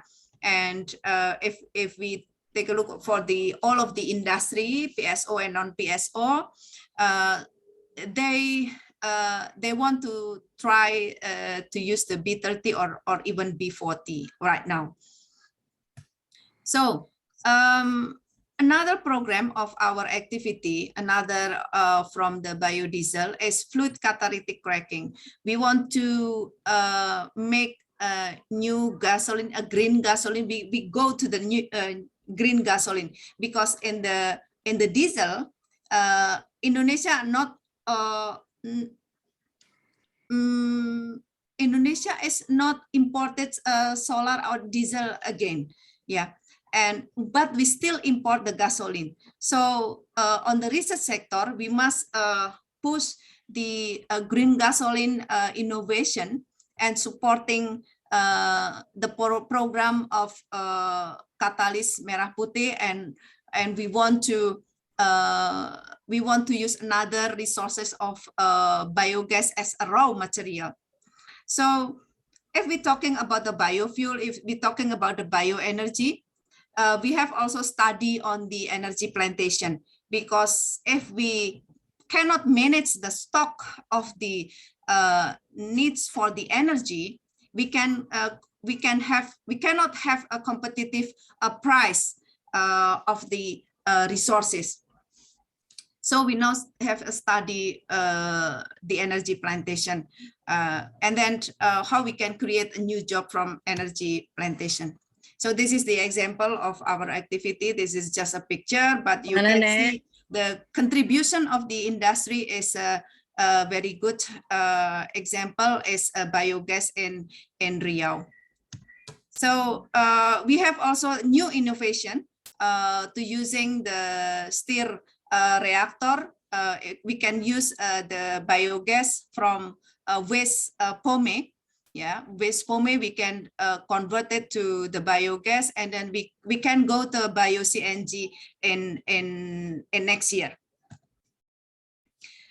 So we suggest also many industry using a co-firing in their steam power plant.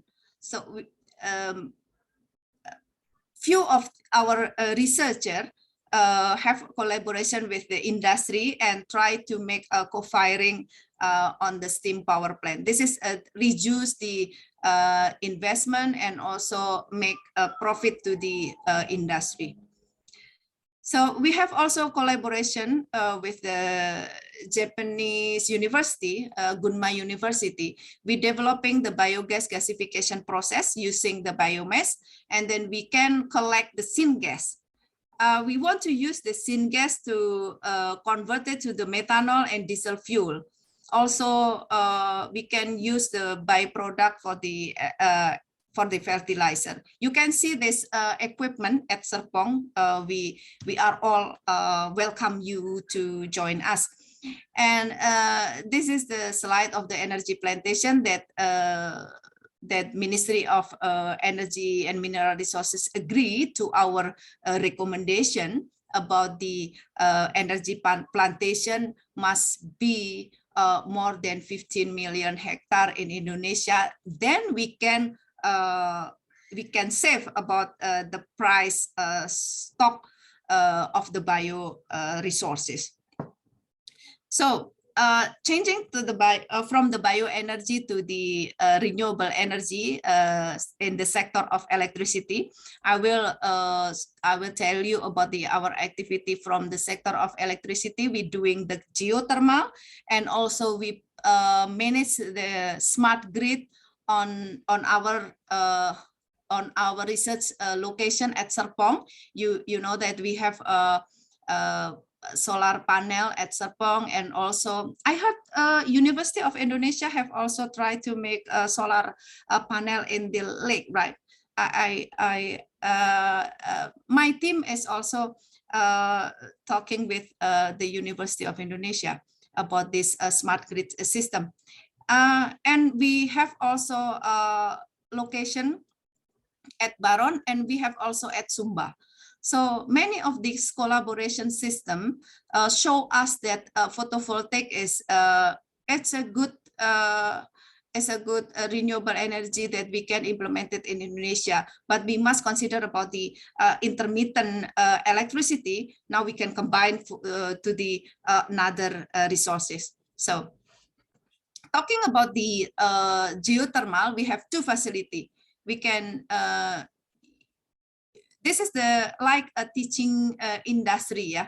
Kamojang geothermal for 3 megawatt, and also Lahindong geothermal is near Manado. It's only 500 kilowatt, but this is the type of the binary cycle. This is our facility, our power plant in geothermal. We collaborate with many industry in Indonesia. This mostly local industry. We now already achieve 3 megawatt geothermal with the condensing turbine, and the interesting one, the local content that the local industry can be contribute is 63% of the local content we can achieve. Now it's running, and the power of the geothermal is already on the grid of PLN. So in the binary cycle from Lahindong, we can we join with German, GIZ German, and this is the type of the teaching industry that located at Manado. So I will change my topic to the electric vehicle, but this is only few slides. I will introduce you about the our activity on developing of the ecosystem of the electrical vehicle. Talking about the fast charging, the infrastructure of the electric vehicle, we focusing the development out here. We're developing the networking system. Also, we're developing the our local content contribution of the component spare part on the fast charging station. You know that the government on the president role number 55, we must go to implement the electric vehicle. So this is only the an example that we now developing with the industry of PT Land, and we're developing a home charging, and also we're developing the fast charging, even in it to 22 kilowatt and 50 kilowatt charging system. So we're doing the design, we're doing the design of the component, and the commercial sector, we asking PT Land to do it. So our team not only charging station, but we doing the battery. The research on the battery is collaborate with the NIPRES, collaborate with the University of UNS, and many researchers here. We try to make a LTO type of battery and NMC type of battery, and this type is want to reduce the charging time of motor gesit. This is the electric vehicle motorcycle. We can reduce the charging time from 4 hours into 30 minutes. So this is a big breakthrough if we can use the facility of in local and to reduce the charging time of the seat, so you can use easily motorcycle in everywhere. So And the last part of the battery team, they also talking about the battery recycling. And this is, we collaborate with University of Indonesia with Prof. Anna in material. This is the battery recycling. Now is in the step, in the early step of the hydrometallurgy process. And we do design also from the hydrometallurgy, and we do design for the pretreatment and the process. And we want to make industry to do the recycling of lithium-ion battery. So the last part of my talk is about the fuel cells. Many presenters mentioned about the hydrogen. If we use the hydrogen on the transportation sector or in the stationary, we must know about the fuel cells. So what is the fuel cells? Fuel cells is an electrochemical devices that converted the chemical energy into electricity without the combustion, without the changing of the process, but it's only electrochemical process. So talking, if we open the system of the fuel cells, we know about this type is like a battery. Yeah, we have anode, cathode, and we know that fuel cell is devised to generate power, but the reaction is so simple. And we have many innovation at here, including the in the cathode material, anode material. I have also several collaboration with the student of the University of Indonesia at MIPA, at chemicals, and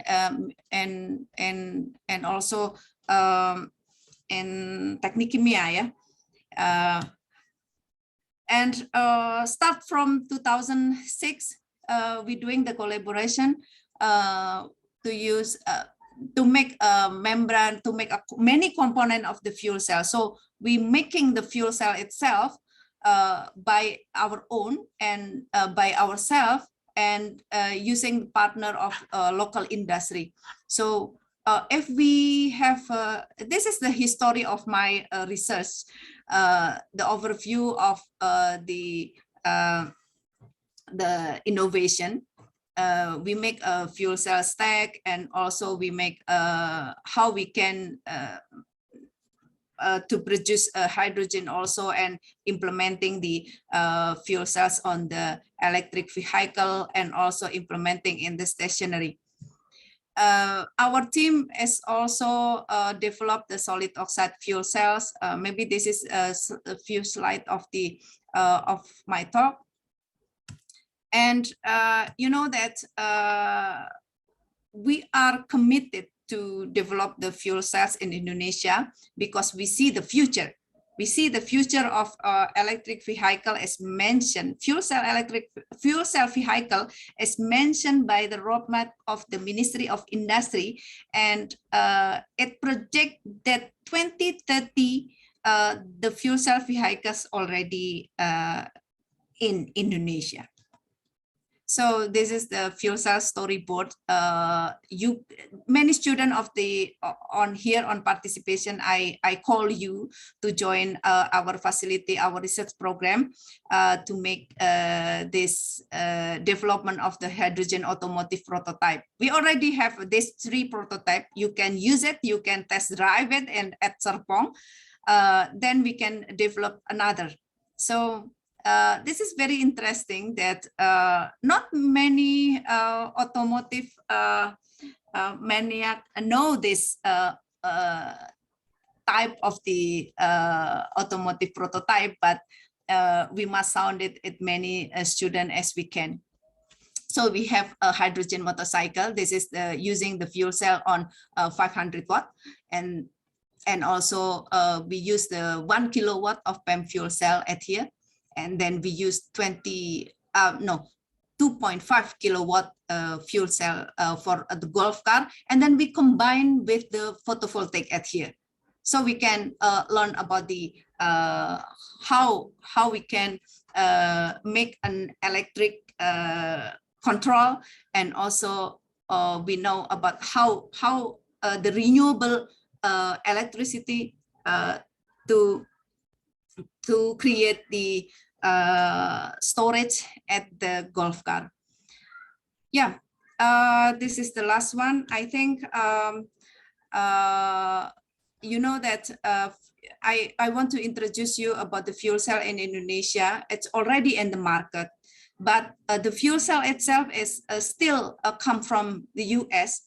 But you know that more than 800 sites of our BTS based transmission station in Indonesia already use the fuel cell. So since 2009 until now, we have more than 800. You must know that they are already in the market. So this is not a future energy, but this is the energy is going now in Indonesia.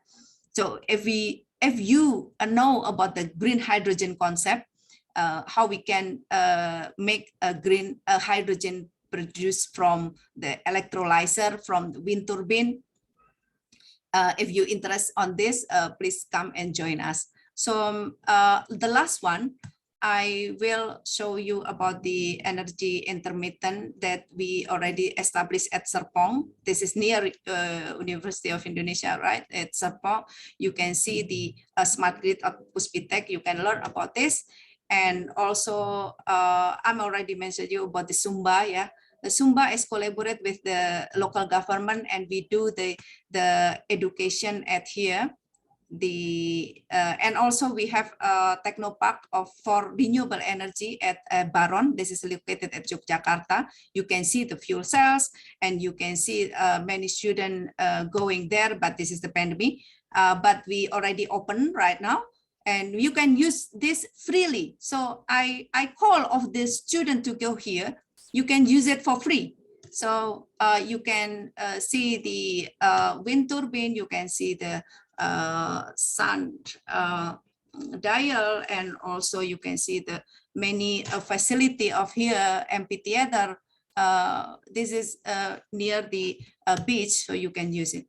So the last, I have a question for you, all of the students. Do we need to redesign our policy, making the new roadmap for net zero emission? Because at my first slide, I already mentioned you, many of the ministry have a plan to achieve the net zero at 2055, 60, 70, or XX. But today we hear about the world energy crisis in another side of this world. So the energy crisis in England and in Germany and many in Europe, they are now changing our mindset. So PLN that already have a great planning to realize, implemented the net zero emission, they're using a coal again.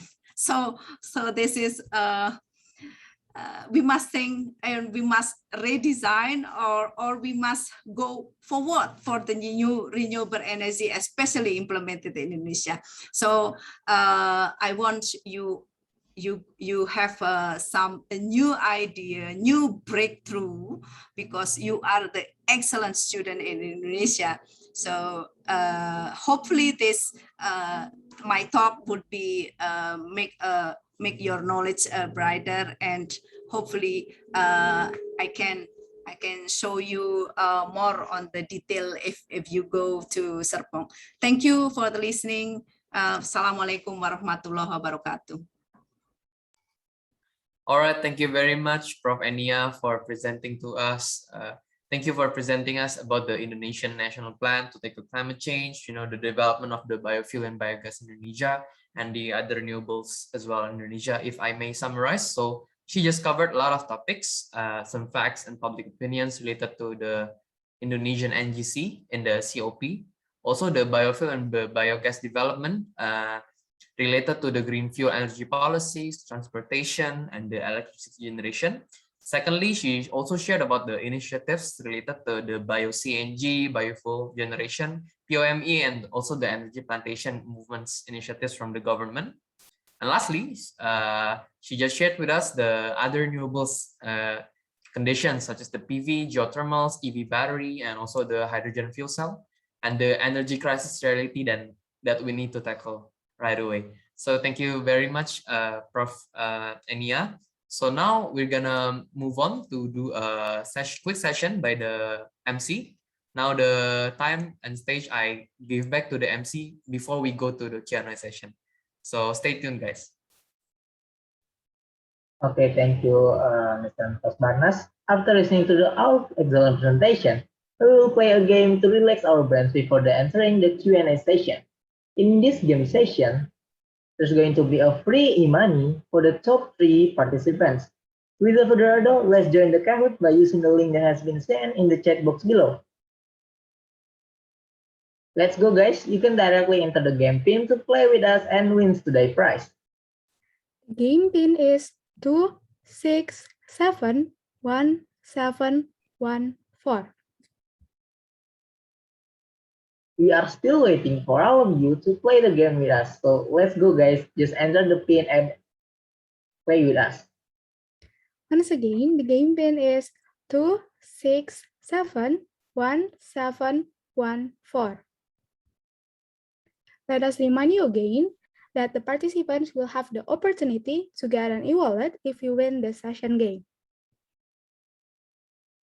Okay, we will wait for all of you around 3 minutes for you to join the Kahoot.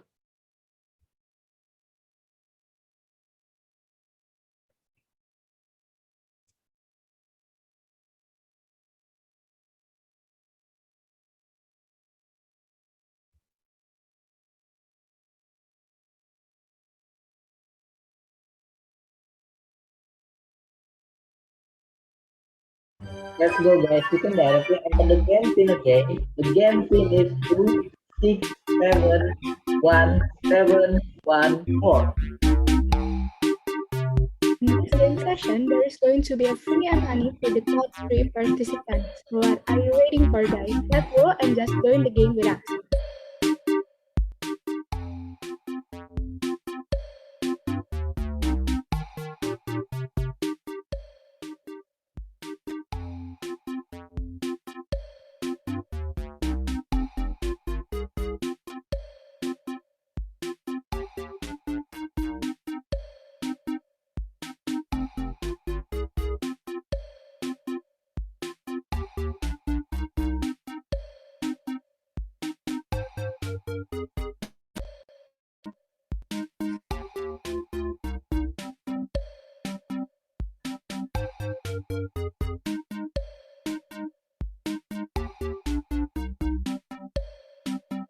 We're still waiting for all of you to join the game with us. Once again, the game pin is 2671714.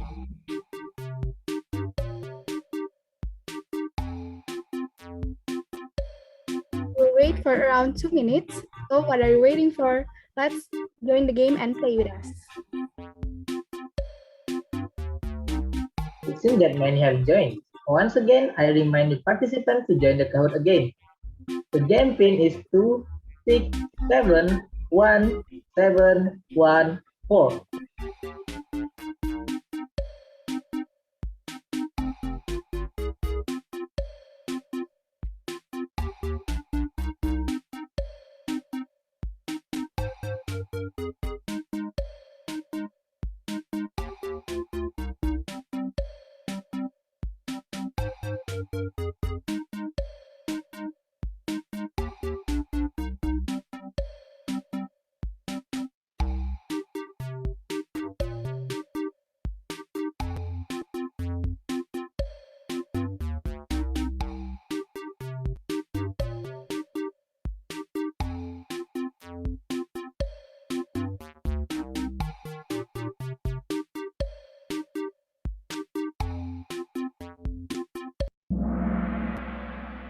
Okay, we will move on to the first question.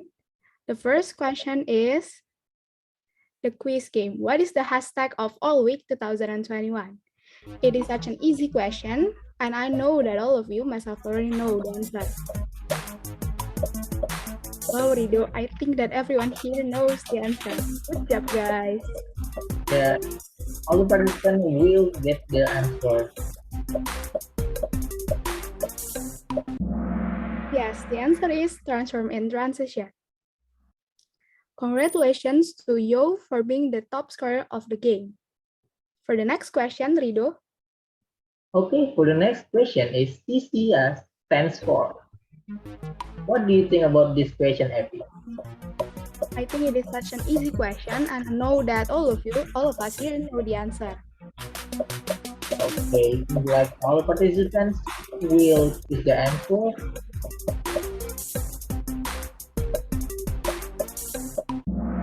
So the correct answer is the carbon capture, utilization, and storage. Congratulations to R for being the top scorer. For the next question, Effie.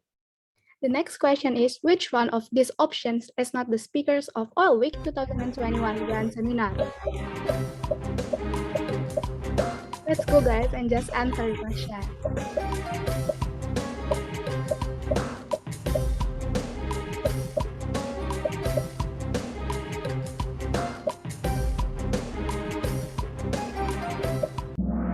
Yes, the answer is Mr. Nicolas Barnas. He is the moderator of this event. Congratulations to R for being the top scorer of the question. For the next question, Rido. For the next question is, which of the following is not considered to be a source of renewable energy? I think it's so easy. Effie, what do you think about this one? Easy question, so what are you waiting for? Let's go, guys, and just click on the answer. Which one, the answer?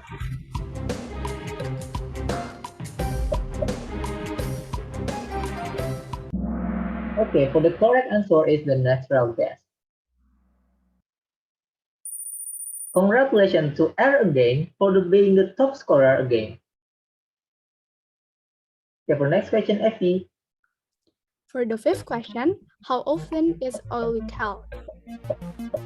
Wow, we do have a really good answer, and I think a lot of you knows the answer already. Yeah, I think the Oil Week holds every 2 years. Yes, that is correct. Oil Week will be held once a year. Once again, congratulations to R for being the top scorer of the question. The next question, Rido. For the next question is true or false. Which one is fuel cell is produced from hydrogen gas that comes from biomass? Is it true or false? Effie, what do you think? Is it true or false? I don't know the answer of the question. What do you think, guys? Just answer the question and win the game with us. Okay, the correct answer is true. The fuel cell is produced from the hydrogen. Congratulations, Oil Week, for being the top scorer. Next question, Effie. The seventh question is, what is the name of Oil Week 2021's project manager and vice project manager? I'll give you the hint that the project manager has given her opening statement in the beginning of this seminar.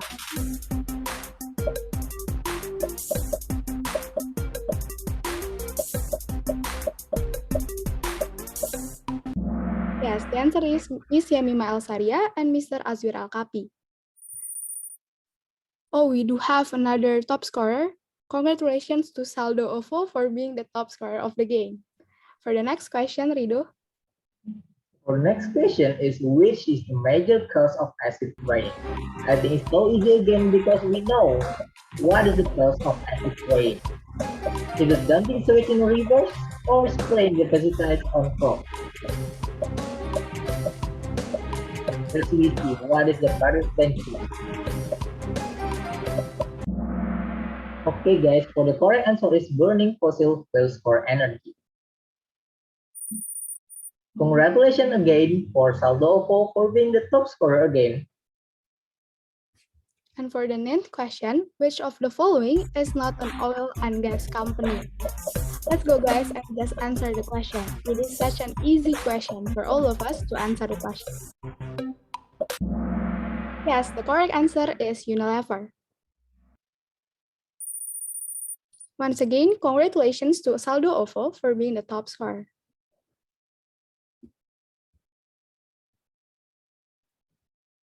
For the last question is a puzzle question. Arrange right order for the Oil Week main event. Okay, guys, you can arrange the option.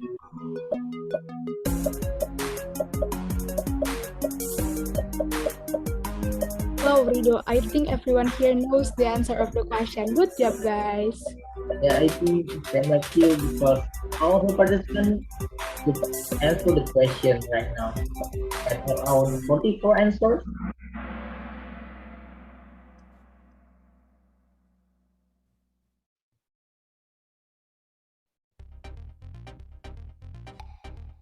Okay, guys, sadly the game has come to an end. Now we are going to announce today's winner. The third winner is Joe, the second winner is Talia, and finally the first winner is ST.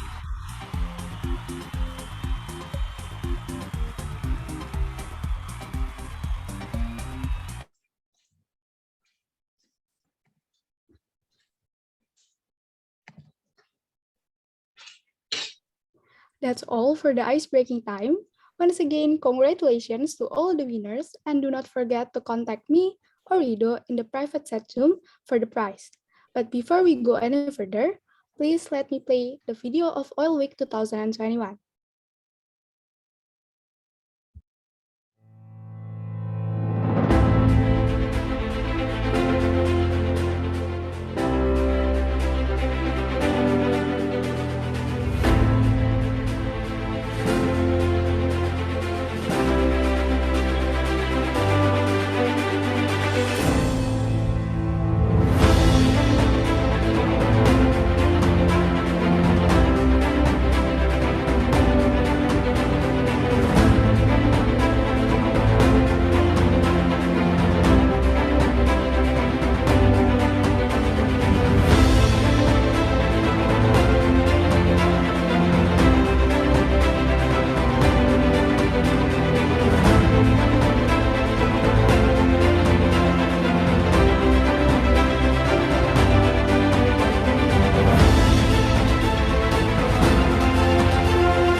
PT El Nusa Fabrikasi Konstruksi yang sebelumnya bernama PT Purnabina Nusa telah bertumbuh pesat sejak 1982 dalam memberikan kontribusi untuk Indonesia di sektor industri minyak dan gas.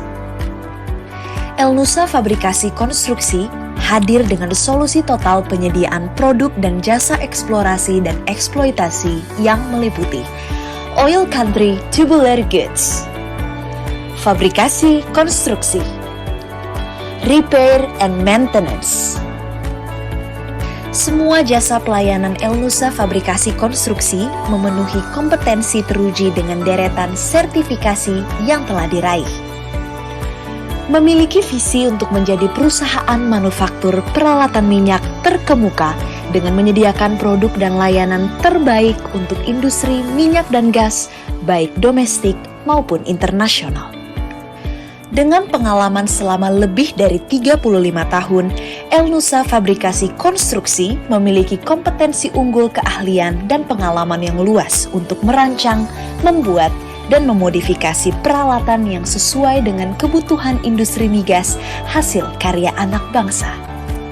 El Nusa Fabrikasi Konstruksi juga memiliki lokasi workshop area yang strategis serta penggunaan peralatan bersertifikat di dalam proses kerja dan berbagai layanan terintegrasi yang lengkap. Didukung oleh tenaga profesional dan berpengalaman di bidangnya, serta penggunaan alat-alat terbaru dan yang tercanggih, Elnusa Fabrikasi Konstruksi senantiasa memberikan yang terbaik untuk kepuasan pelanggan. Seiring pesatnya perkembangan dan kemajuan teknologi dalam industri fabrikasi dan konstruksi, kami siap untuk selalu berinovasi dalam menjawab tantangan. Elnusa Fabrikasi Konstruksi, your total solution manufacturing and engineering company.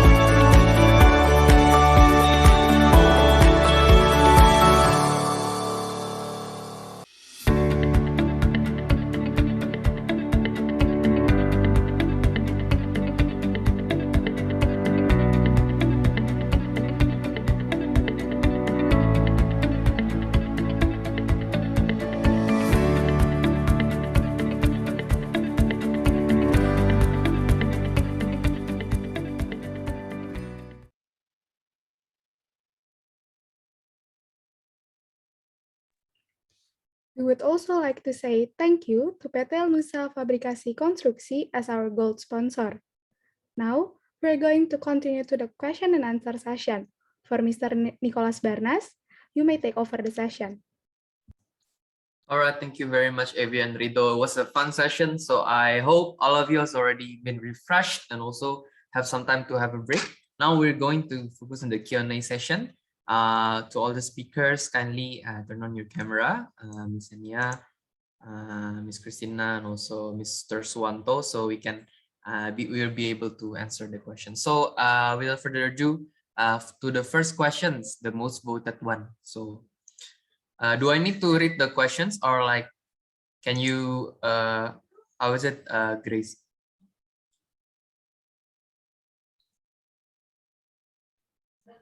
Can read it. All right. So because it's not written to whom this question is, so I just assume the question is for all the speakers. So the first is how to solve the problem and the limitation in providing electricity in Southeast Sulawesi and Papua. Meanwhile, they have the potential energy source such as the geothermal and solar. So all the speakers, you may answer the questions.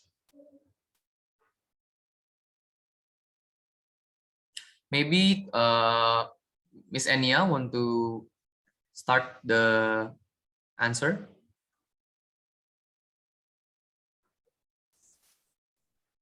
Sorry, I just entering a Zoom again. Okay. So can you okay. So another presenter? Okay. So probably Mr. Suanto, since you've been researching a lot doing this, would you want to tackle the first question? Okay, I'll try to answer the first question about I think this is kind of electricity issues in Indonesia. We have like low electrification ratio in the eastern part of Indonesia. And I think one of the solution to increase the electrification ratio in Indonesia is by developing renewable energy to support the electricity in such a remote region. Yeah, we aware that in Indonesia is located in the equatorial line. We have everyday sunlight, and this is one of the a source of renewable energy to be developed. First step, I think we have to obtain the willingness from the government, either from a national or from regional perspective, to develop such energy. And then the second one, I think encouraging from the government to PLN or electricity state-owned company of Indonesia, and also the private sector to develop the solar farms or solar energy. And then I think I have an experience when I was doing my volunteer program that in the kind of regional and local government give an aid or allocate the budget to help the people, and then give them to like a small solar panel, small it is only, I think, only for enough for one house, but it's enough to electrify this kind of region and then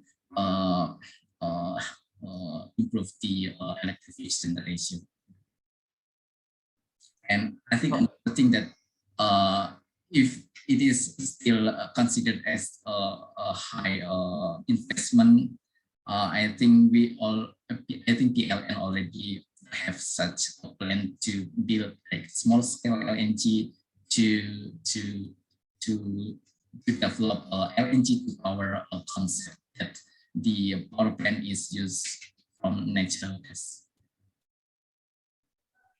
Oh, all right, Mr. Suanto, thank you for the answer. Probably Ms. Eniya want to add on something about the Indonesia, this problem and limitation. Can you tell us about this?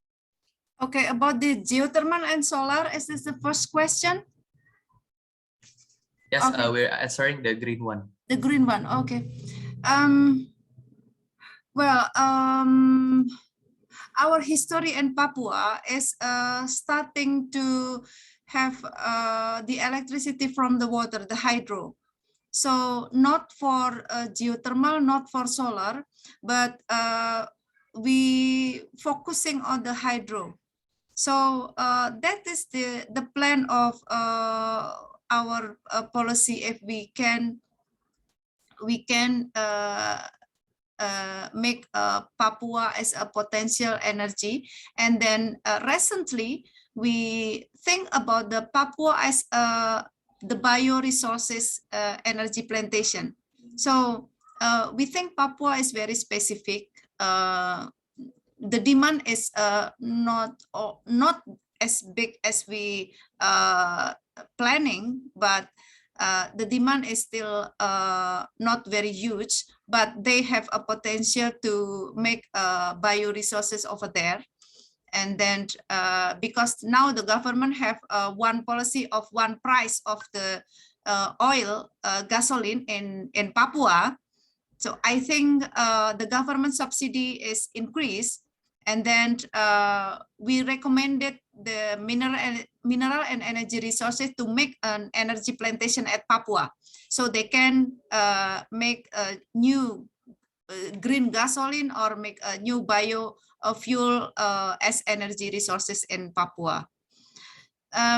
So about Sulawesi, I agree also with if we go to geothermal at Sulawesi, in northern part, not at southeast, but in northern, the Sulawesi have a big potential to have a geothermal. I think that is my answer to that question. All right, thank you, Ms. Eniya. Probably Ms. Christina, Dr. Christina, you have something to add on this? The green one. Now about CCS. Yeah, now about CCS is your expertise. Yes. Okay. Go ahead.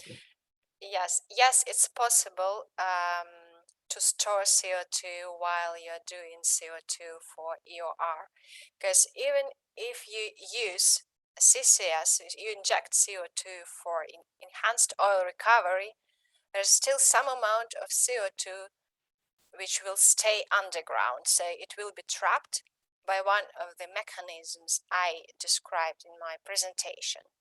And even if you produce some amount of CO2 with the oil, this CO2 will be separated and then re-injected again, so it will not escape into the atmosphere.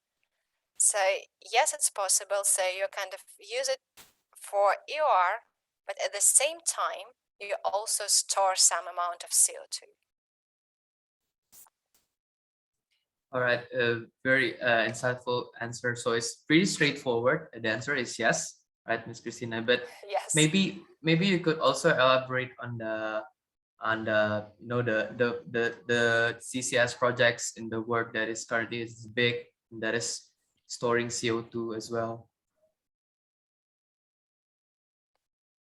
I mean, like, is it dominantly in the only in the coal power plants, or like is it mostly in the oil and gas operations, like in Norway, Like, what is the current development on this? Probably you could also elaborate on this. Yes, well, it depends. Sometimes it's just for storage itself, sometimes it's for EOR. But now the industry is coming more, starts thinking more about injecting CO2 just for storage in saline aquifers, because they are more widely used. They're literally everywhere. And some countries who don't have depleted oil and gas reservoirs, or even just oil and gas reservoirs, what shall we do? How they shall manage this problem? Where they can store the CO2, for example, from industries like cement or steel or plastics. Because these industries, they emit CO2 and they need to do something with this CO2. So what we see now that for now, mostly all the CO2 is stored in the oil and gas reservoirs. But the plant CCS plants for the future, for the next, let's say, 10 years, we can see for this new development, the shift to saline aquifers. And it's very important here to remember that this is saline aquifers. It's not drinking water. Sometimes people think, and they just, scare about that, like we are going to spoil while drinking water and turn it to carbonic acid. No, it's saline, deep saline aquifers. It's absolutely safe. All right, thank you. Probably, thank you for the answer, Ms. Christina. Now, Mr. Suanto, do you have anything on this you want to add? No, I think Dr. Christina is right. I do also agree that oil company has also the capability to do such CCS and also CCUS. But I think I will respond to the next question still about CCS in CCS industry. Is that their profit from storing carbon dioxide? Is it possible? Well, it can be profitable only if we can actually go to the question below. Yeah, we've got this question actually. Yes, it can be profitable only if you have carbon tax in your country. If you need to pay for every ton of emitted CO2, so you can compare what is better for you, to vent it into the atmosphere or to pay this carbon tax. But still, not all countries have the carbon tax, have right policies and regulations about that. But what really helps, that what we see in my company now, that most of oil and gas companies, they come to us and ask about how they can rearrange their renewable portfolio, because even they work in the countries without carbon tax. What happens when they came to get some money to investment banks, international investment banks? What banks usually do, they look at the company's portfolio and say like, well, we can't find in your portfolio green technologies, green projects, so we are not going to invest in the new projects or even old projects. And say that's how the regulators and banks push the oil and gas companies towards the greener technologies. So if you don't even have the carbon tax, but for example, you are the country who's producing oil and gas and you are exporting it to other countries. Maybe, for example, if you export this to Europe, so Europe will ask you to pay those carbon tax in their territory. I will add, Christina, about it. Actually, in first, we think that it is hard to make money from CCS because we already invest to make storing capacity and so on. But again, we actually can make money from CCS first. From if we have combine with EOR or gas recovery, it's definitely will make additional money for oil products. And the second, I do agree about carbon tax, and we think in our organization that we can like develop like CCS hub that we like ASEAN region has a huge storage, and we can welcome another region or another countries that already that do not have any what is storage. Like Singapore is a very small country, and you can just come to us, and then you can like store your carbon into our storage. And I think that's like an opportunity for CCS in the future. Yes, you can offer something like carbon storage as a service.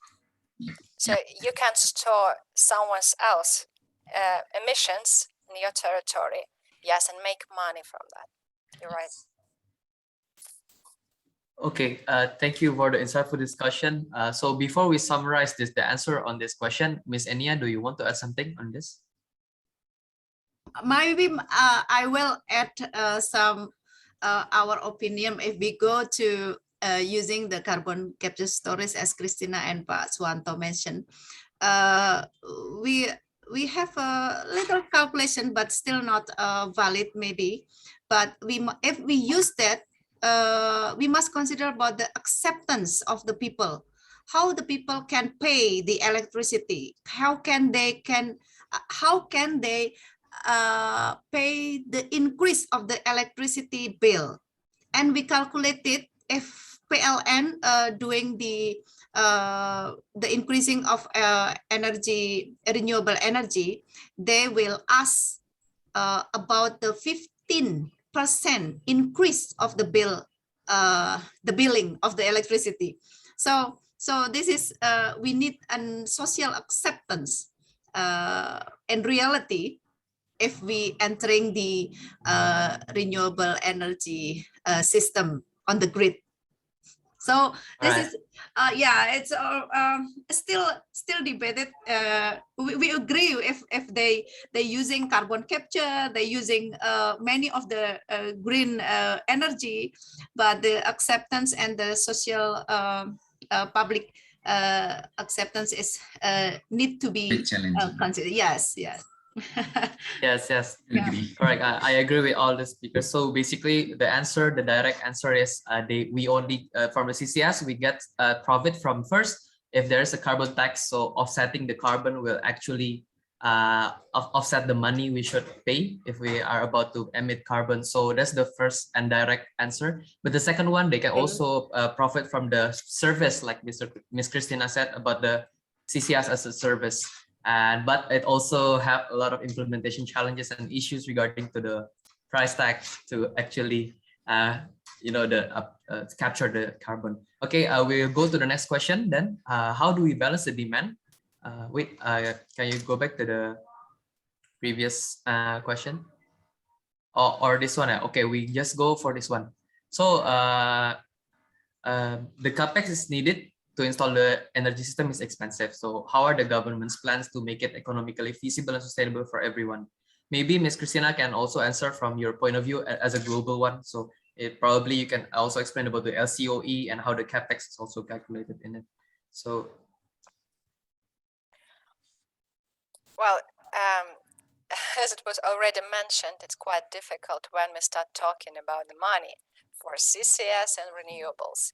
So definitely we will see the increase of the bills, but usually what happens in Europe and everywhere, that government supports companies, green companies, and supports subsidize end users. So you won't see the increase in your bills, 2-3 times, and that's why actually we can't move, right? That's the reason why we can't move to 100% renewable future today or tomorrow, because we can't ask developing economies, for example, to stop using the cheap fossil fuels and move to renewables, for example, right? So it's a quite sensitive and difficult question. And I think that the governments should participate to facilitate this transition. All right, thank you very much, Christina. Probably Mr. Suanto and Ms. Eniya, you can also give insight on Indonesia in specific about how the renewable energy development is going.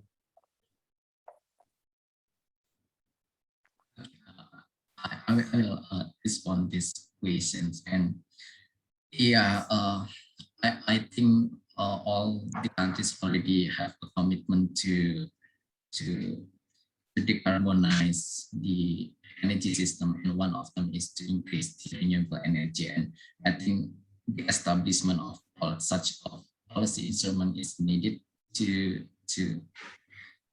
make the renewable energy plan is in the realization. And the second one is about the research and development, because we have to, like, for example, like solar photovoltaic, and 20 years ago is the efficiency is still small, but now is going greater, and we need such innovation in this and development. And talking from lab to market is quite challenging, because we talking about financial attractiveness to deploy such technology to the market. So I think the first one we can have like an incentive, and also lowering the tax for renewable energy companies, and also, as said before, carbon tax also can be applied to the carbon company. And also, I think in Indonesia we have like subsidy in the oil and consumption, and I think we can also apply similar subsidy to the renewable energy application. Okay, thank you, Mr. Suanto. So it's about allocating the money for subsidy, and as well as how we gain the technology to make it more cheap, right? To create the renewable energy. All right, thank you very much, Mr. Suanto. Probably Ms. Eniya, you want to touch on this topic about the still expensive capex of renewable energy?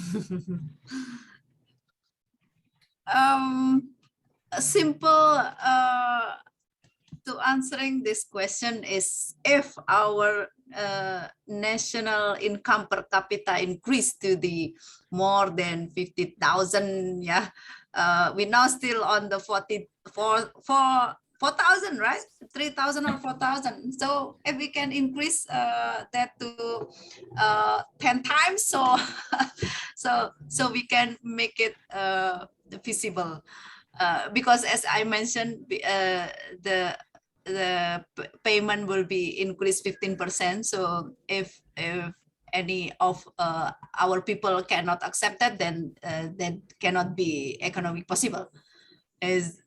Yeah, I think that's my question. my answer. All right, thank you very much. So I think the answer is one here. If I can draw the red line, the big lines, the answer is it will be economically more feasible through like efforts such as reducing the cost of the capex by including more local components, and also Mr. Suanto said about allocations of the subsidies, because as we all know, we've been subsidizing a lot on the hydrocarbons, but now we already start on the subsidizing the oil, right? So it's now about electricity. Coal is very subsidized, but we can move toward the renewable energy if we grow our country.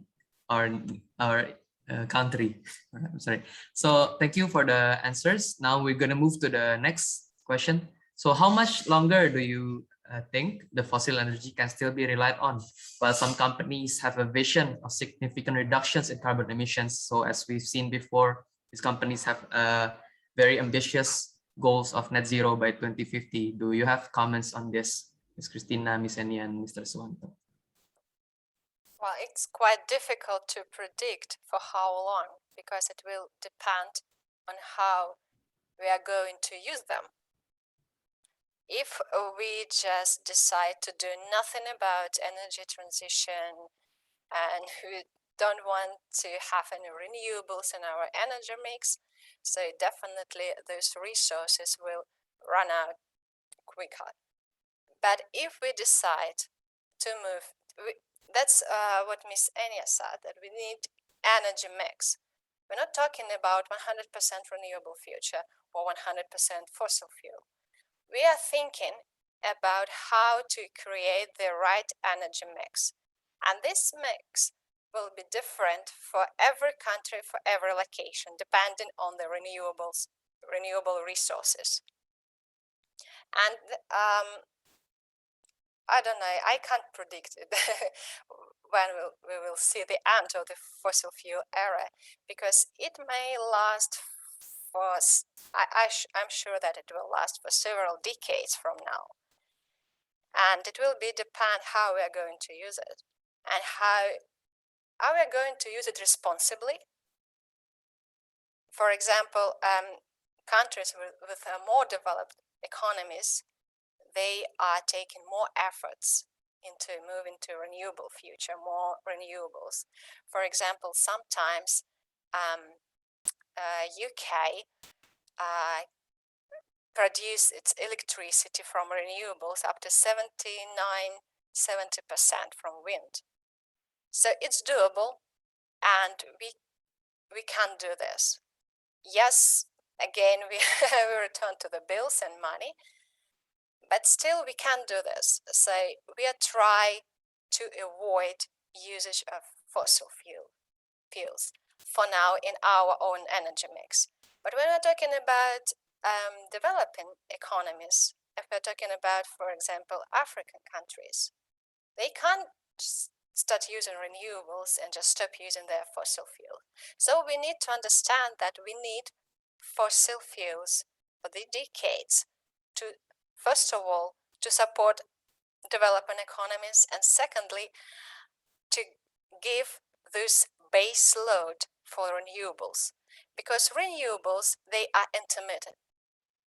So they can work when sun shines and wind blows, but still we can use fossil fuels as the base load. And also some renewables actually can give you quite good base load. If we're talking about geothermal, for example, if we're talking about nuclear. So I don't have the right, exact answer to this question, like in 50 years. It will depend how we are going to do this. Actually, how our students will think they can do this later on, because that will be your problem, guys, in 10, 20, 30 years. All right. Thank you very much, Christina. And probably Mr. Suanto and Ms. Eniya. Okay, Ms. Eniya. Okay. Now the Indonesia government take a base load on solar cell, Dr. Christine. So I say that that's the not really good direction, because we must take a base load on the geothermal and nuclear, as you mentioned. Absolutely I do agree. Geothermal, yes. I believe in geothermal, and that we are doing in our company. Yes, that's a good point. So yesterday I met the National of Energy Council, and I thought that that's not a good direction. FPLN and ESDM take a base load on the solar. So they also already rethinking again about the fossil, the coal. The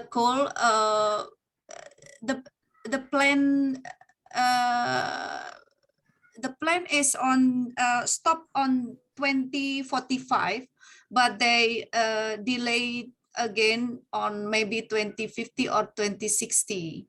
So the peak emission is still going up to after 2030, I think. So we still, well, we cannot adopt that. We still rely on the fossil, but we rethinking about our health. I think people, the lifestyle, they would be changed to the green lifestyle. So I think young people young people here also want to a green one, I think. So the big push the policy, to change the policy as the people itself rethinking about the green lifestyle. I think that's they can, if all of the young people say it like that, so the government should be thinking about the fossil fuel, I think. Okay, thank you, Ms. Eniya. Probably for the last speaker, Mr. Suanto, touch on this. Okay. Yeah.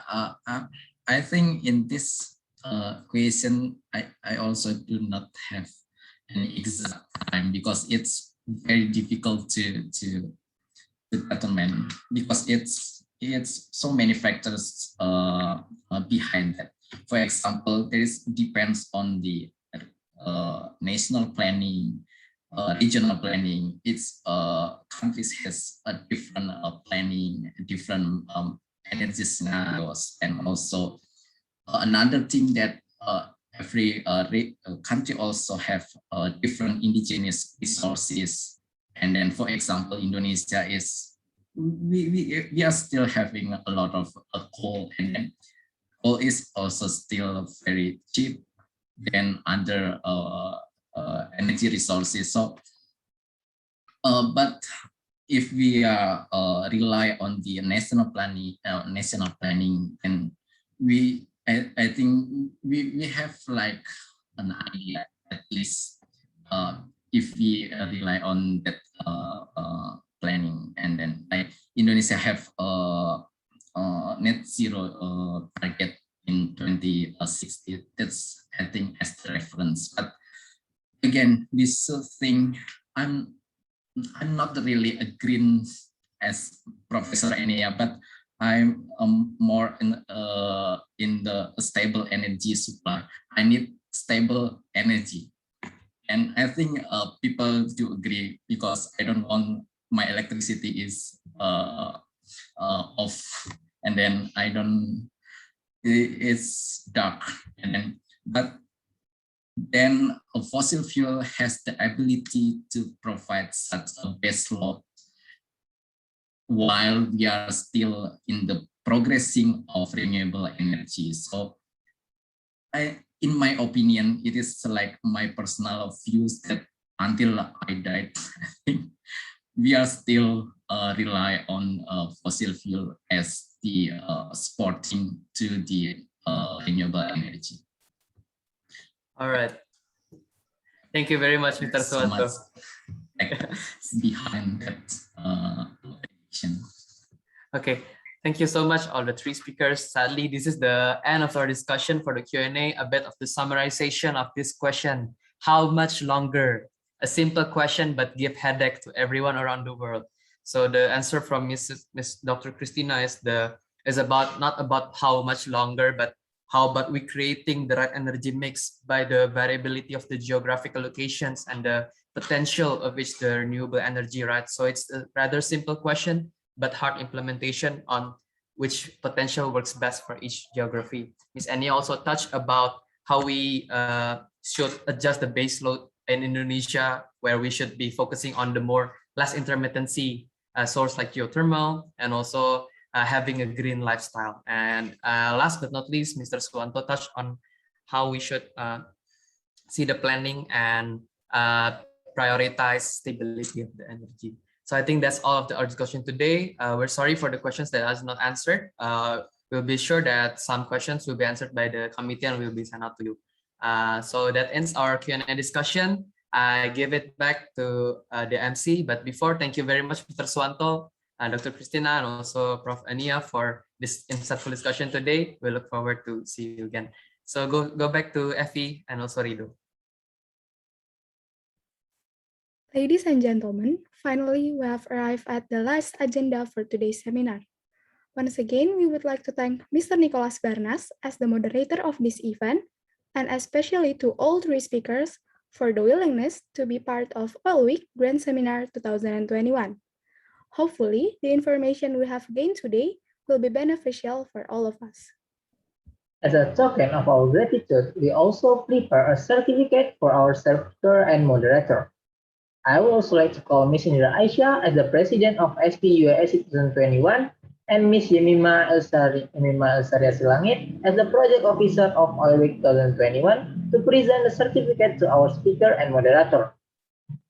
For the first memento is for Mr. Suanto.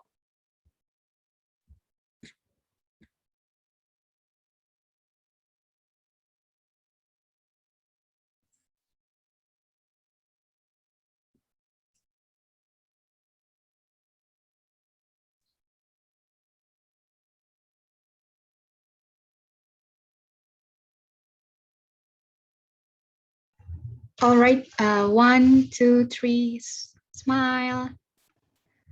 Okay, thank you, Mr. Suanto. For the next memento is for Dr. Christina Sebatova.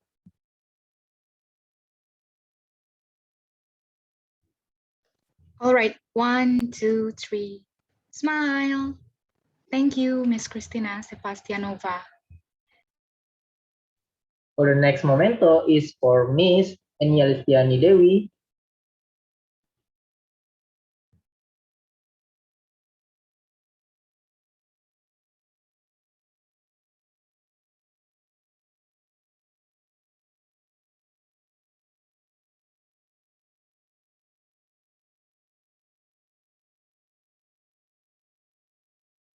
Okay. And for the last memento is for Mr. Nicolas Barnas. Okay, 1, 2, 3, smile. All right. Thank you. Before we go any further, please let me play the Oil Week video.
PT El Nusa Fabrikasi Konstruksi yang sebelumnya bernama PT Purnabina Nusa telah bertumbuh pesat sejak 1982 dalam memberikan kontribusi untuk Indonesia di sektor industri minyak dan gas. El Nusa Fabrikasi Konstruksi hadir dengan solusi total penyediaan produk dan jasa eksplorasi dan eksploitasi yang meliputi Oil Country Tubular Goods, fabrikasi konstruksi, repair and maintenance. Semua jasa pelayanan El Nusa Fabrikasi Konstruksi memenuhi kompetensi teruji dengan deretan sertifikasi yang telah diraih. Memiliki visi untuk menjadi perusahaan manufaktur peralatan minyak terkemuka dengan menyediakan produk dan layanan terbaik untuk industri minyak dan gas, baik domestik maupun internasional. Dengan pengalaman selama lebih dari 35 tahun, El Nusa Fabrikasi Konstruksi memiliki kompetensi unggul keahlian dan pengalaman yang luas untuk merancang, membuat, dan memodifikasi peralatan yang sesuai dengan kebutuhan industri migas hasil karya anak bangsa. Elnusa Fabrikasi Konstruksi juga memiliki lokasi workshop area yang strategis serta penggunaan peralatan bersertifikat di dalam proses kerja dan berbagai layanan terintegrasi yang lengkap. Didukung oleh tenaga profesional dan berpengalaman di bidangnya, serta penggunaan alat-alat terbaru dan yang tercanggih, Elnusa Fabrikasi Konstruksi senantiasa memberikan yang terbaik untuk kepuasan pelanggan. Seiring pesatnya perkembangan dan kemajuan teknologi dalam industri fabrikasi dan konstruksi, kami siap untuk selalu berinovasi dalam menjawab tantangan. Elnusa Fabrikasi Konstruksi, your total solution manufacturing and engineering company.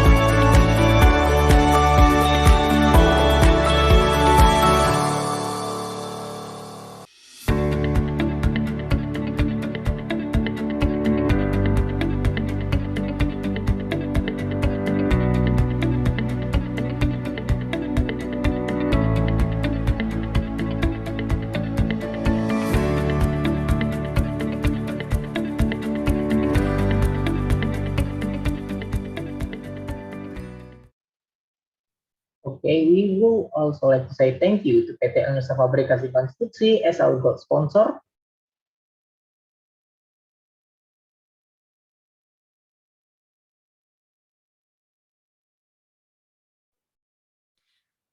Now, let's document today's event with some pictures together with the speakers and also the moderator.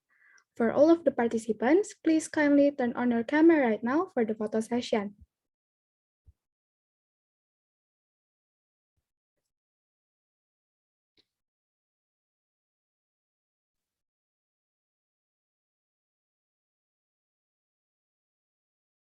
We are still waiting for all of you to turn on your camera. So for those who haven't opened their camera yet, please turn on your camera right now for the photo session.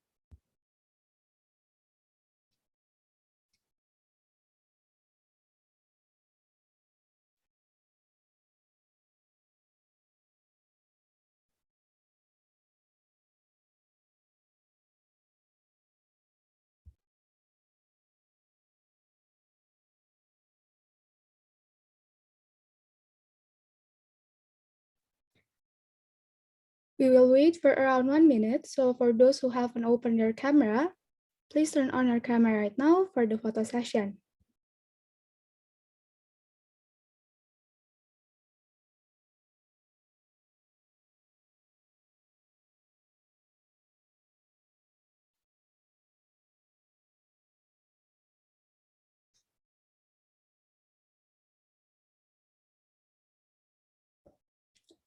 Okay, since there are a lot of participants in today's seminar, we have to take several pictures. So please hold your smile and pause for a while.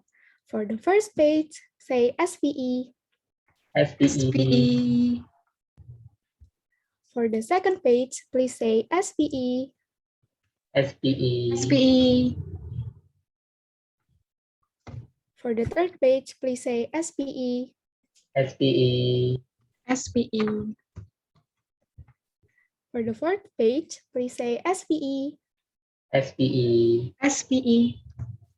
And the last page, SPE. SPE. And to all the speakers, Ms. Eniya, Ms. Christina, and Mr. Suanto, you may now leave the Zoom. Once again, thank you for today's session. Thank you very much. Okay, Thank you, Mr. for the photo Suanto. session, please don't forget to also fill in the quality control form on bit.ly/GSC Oil Week 2021 or access the link on the chat box below. This QC will be one of the requirements of getting certificate. We will give you 3 minutes to fill out the form. Thank you to Miss Eniya.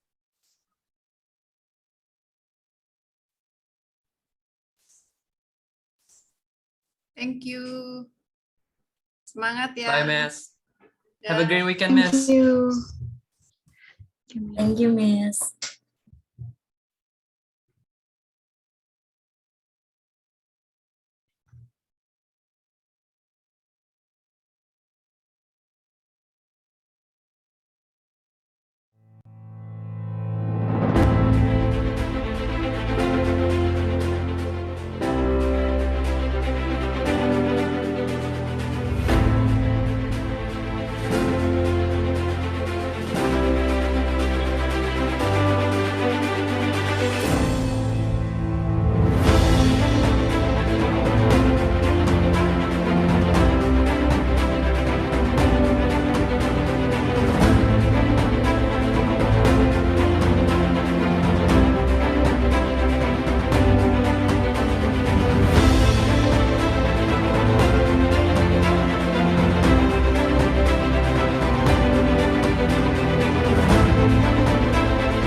PT El Nusa Fabrikasi Konstruksi yang sebelumnya bernama PT Purnabina Nusa telah bertumbuh pesat sejak 1982 dalam memberikan kontribusi untuk Indonesia di sektor industri minyak dan gas. El Nusa Fabrikasi Konstruksi hadir dengan solusi total penyediaan produk dan jasa eksplorasi dan eksploitasi yang meliputi oil country tubular goods, fabrikasi konstruksi, repair and maintenance. Semua jasa pelayanan El Nusa Fabrikasi Konstruksi memenuhi kompetensi teruji dengan deretan sertifikasi yang telah diraih. Memiliki visi untuk menjadi perusahaan manufaktur peralatan minyak terkemuka dengan menyediakan produk dan layanan terbaik untuk industri minyak dan gas, baik domestik maupun internasional. Dengan pengalaman selama lebih dari 35 tahun, El Nusa Fabrikasi Konstruksi memiliki kompetensi unggul keahlian dan pengalaman yang luas untuk merancang, membuat, dan memodifikasi peralatan yang sesuai dengan kebutuhan industri migas hasil karya anak bangsa. El Nusa Fabrikasi Konstruksi juga memiliki lokasi workshop area yang strategis serta penggunaan peralatan bersertifikat di dalam proses kerja dan berbagai layanan terintegrasi yang lengkap. Didukung oleh tenaga profesional dan berpengalaman di bidangnya, serta penggunaan alat-alat terbaru dan yang tercanggih, El Nusa Fabrikasi Konstruksi senantiasa memberikan yang terbaik untuk kepuasan pelanggan. Seiring pesatnya perkembangan dan kemajuan teknologi dalam industri fabrikasi dan konstruksi, kami siap untuk selalu berinovasi dalam menjawab tantangan. El Nusa Fabrikasi Konstruksi, your total solution manufacturing and engineering company.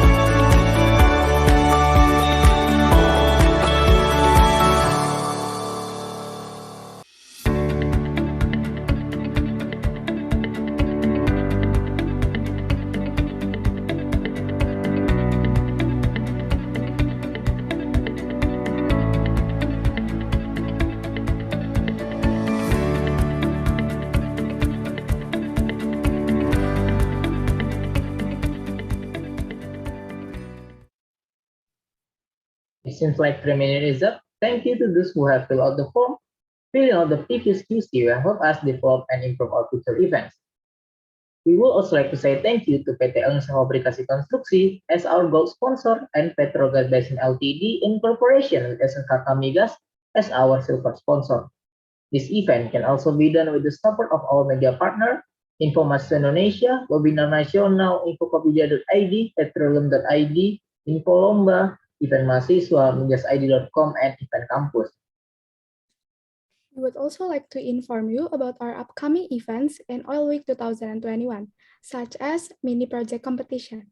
Mini Project Competition is a writing competition for all undergraduate students to raise an awareness about the evolving role of oil and gas for a greener future.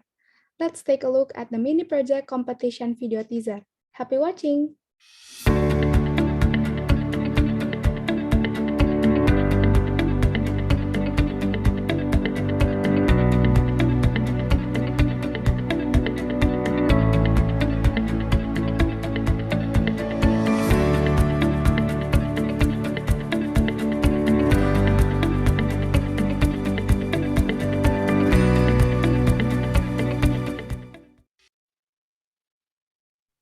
The next one is Career Talk. Career Talk, Career Preparation in Energy Transition Era, is an event that will enhance the knowledge about skills and competency needed for the energy transition era. Now, let's show the video teaser of Career Talk.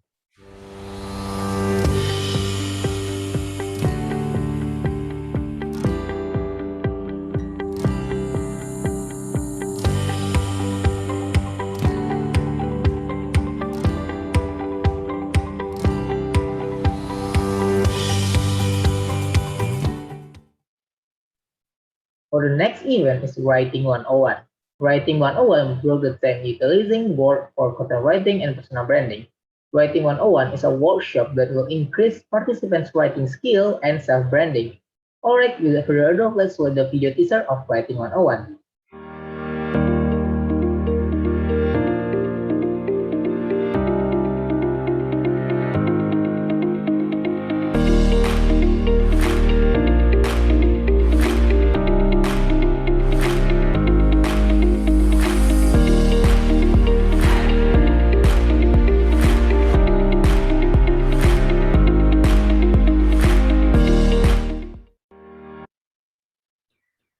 but not least, Virtual Lab Experience to Pertamina RTI. Virtual Lab Experience is an event that was designed to give experience and knowledge to participants in a top oil and gas industry laboratory. Let's take a look at the Virtual Lab Experience video teaser. Happy watching!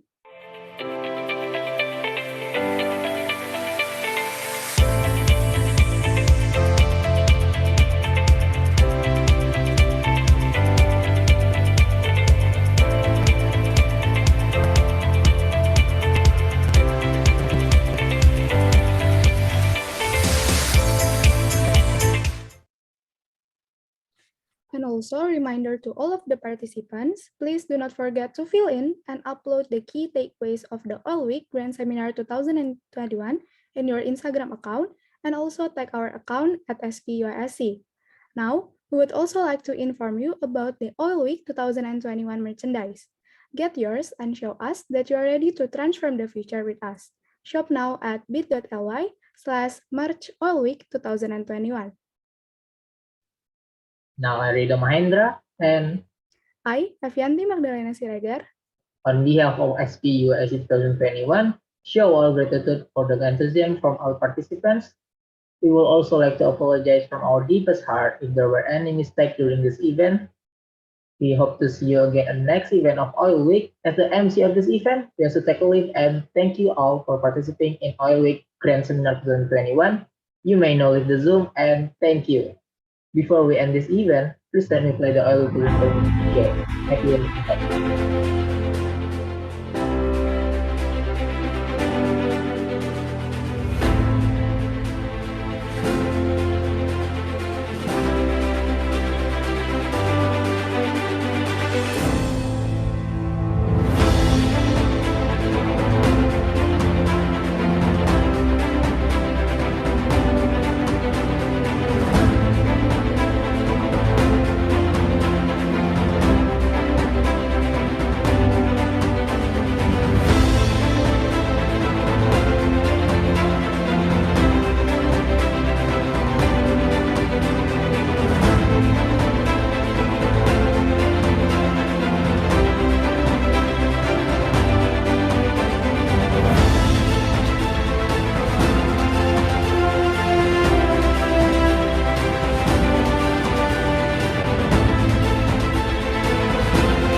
PT El Nusa Fabrikasi Konstruksi yang sebelumnya bernama PT Purnabina Nusa telah bertumbuh pesat sejak 1982 dalam memberikan kontribusi untuk Indonesia di sektor industri minyak dan gas.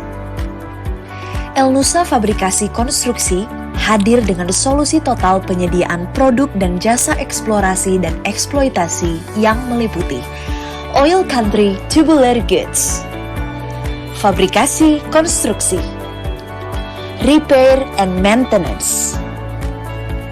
Semua jasa pelayanan El Nusa Fabrikasi Konstruksi memenuhi kompetensi teruji dengan deretan sertifikasi yang telah diraih. Memiliki visi untuk menjadi perusahaan manufaktur peralatan minyak terkemuka dengan menyediakan produk dan layanan terbaik untuk industri minyak dan gas domestik maupun internasional. Dengan pengalaman selama lebih dari 35 tahun, El Nusa Fabrikasi Konstruksi memiliki kompetensi unggul, keahlian, dan pengalaman yang luas untuk merancang, membuat, dan memodifikasi peralatan yang sesuai dengan kebutuhan industri migas hasil karya anak bangsa. El Nusa Fabrikasi Konstruksi juga memiliki lokasi workshop area yang strategis serta penggunaan peralatan bersertifikat di dalam proses kerja dan berbagai layanan terintegrasi yang lengkap. Didukung oleh tenaga profesional dan berpengalaman di bidangnya, serta penggunaan alat-alat terbaru dan yang tercanggih, El Nusa Fabrikasi Konstruksi senantiasa memberikan yang terbaik untuk kepuasan pelanggan. Seiring pesatnya perkembangan dan kemajuan teknologi dalam industri fabrikasi dan konstruksi, kami siap untuk selalu berinovasi dalam menjawab tantangan. Nusa Fabrikasi Konstruksi, your total solution manufacturing and engineering company.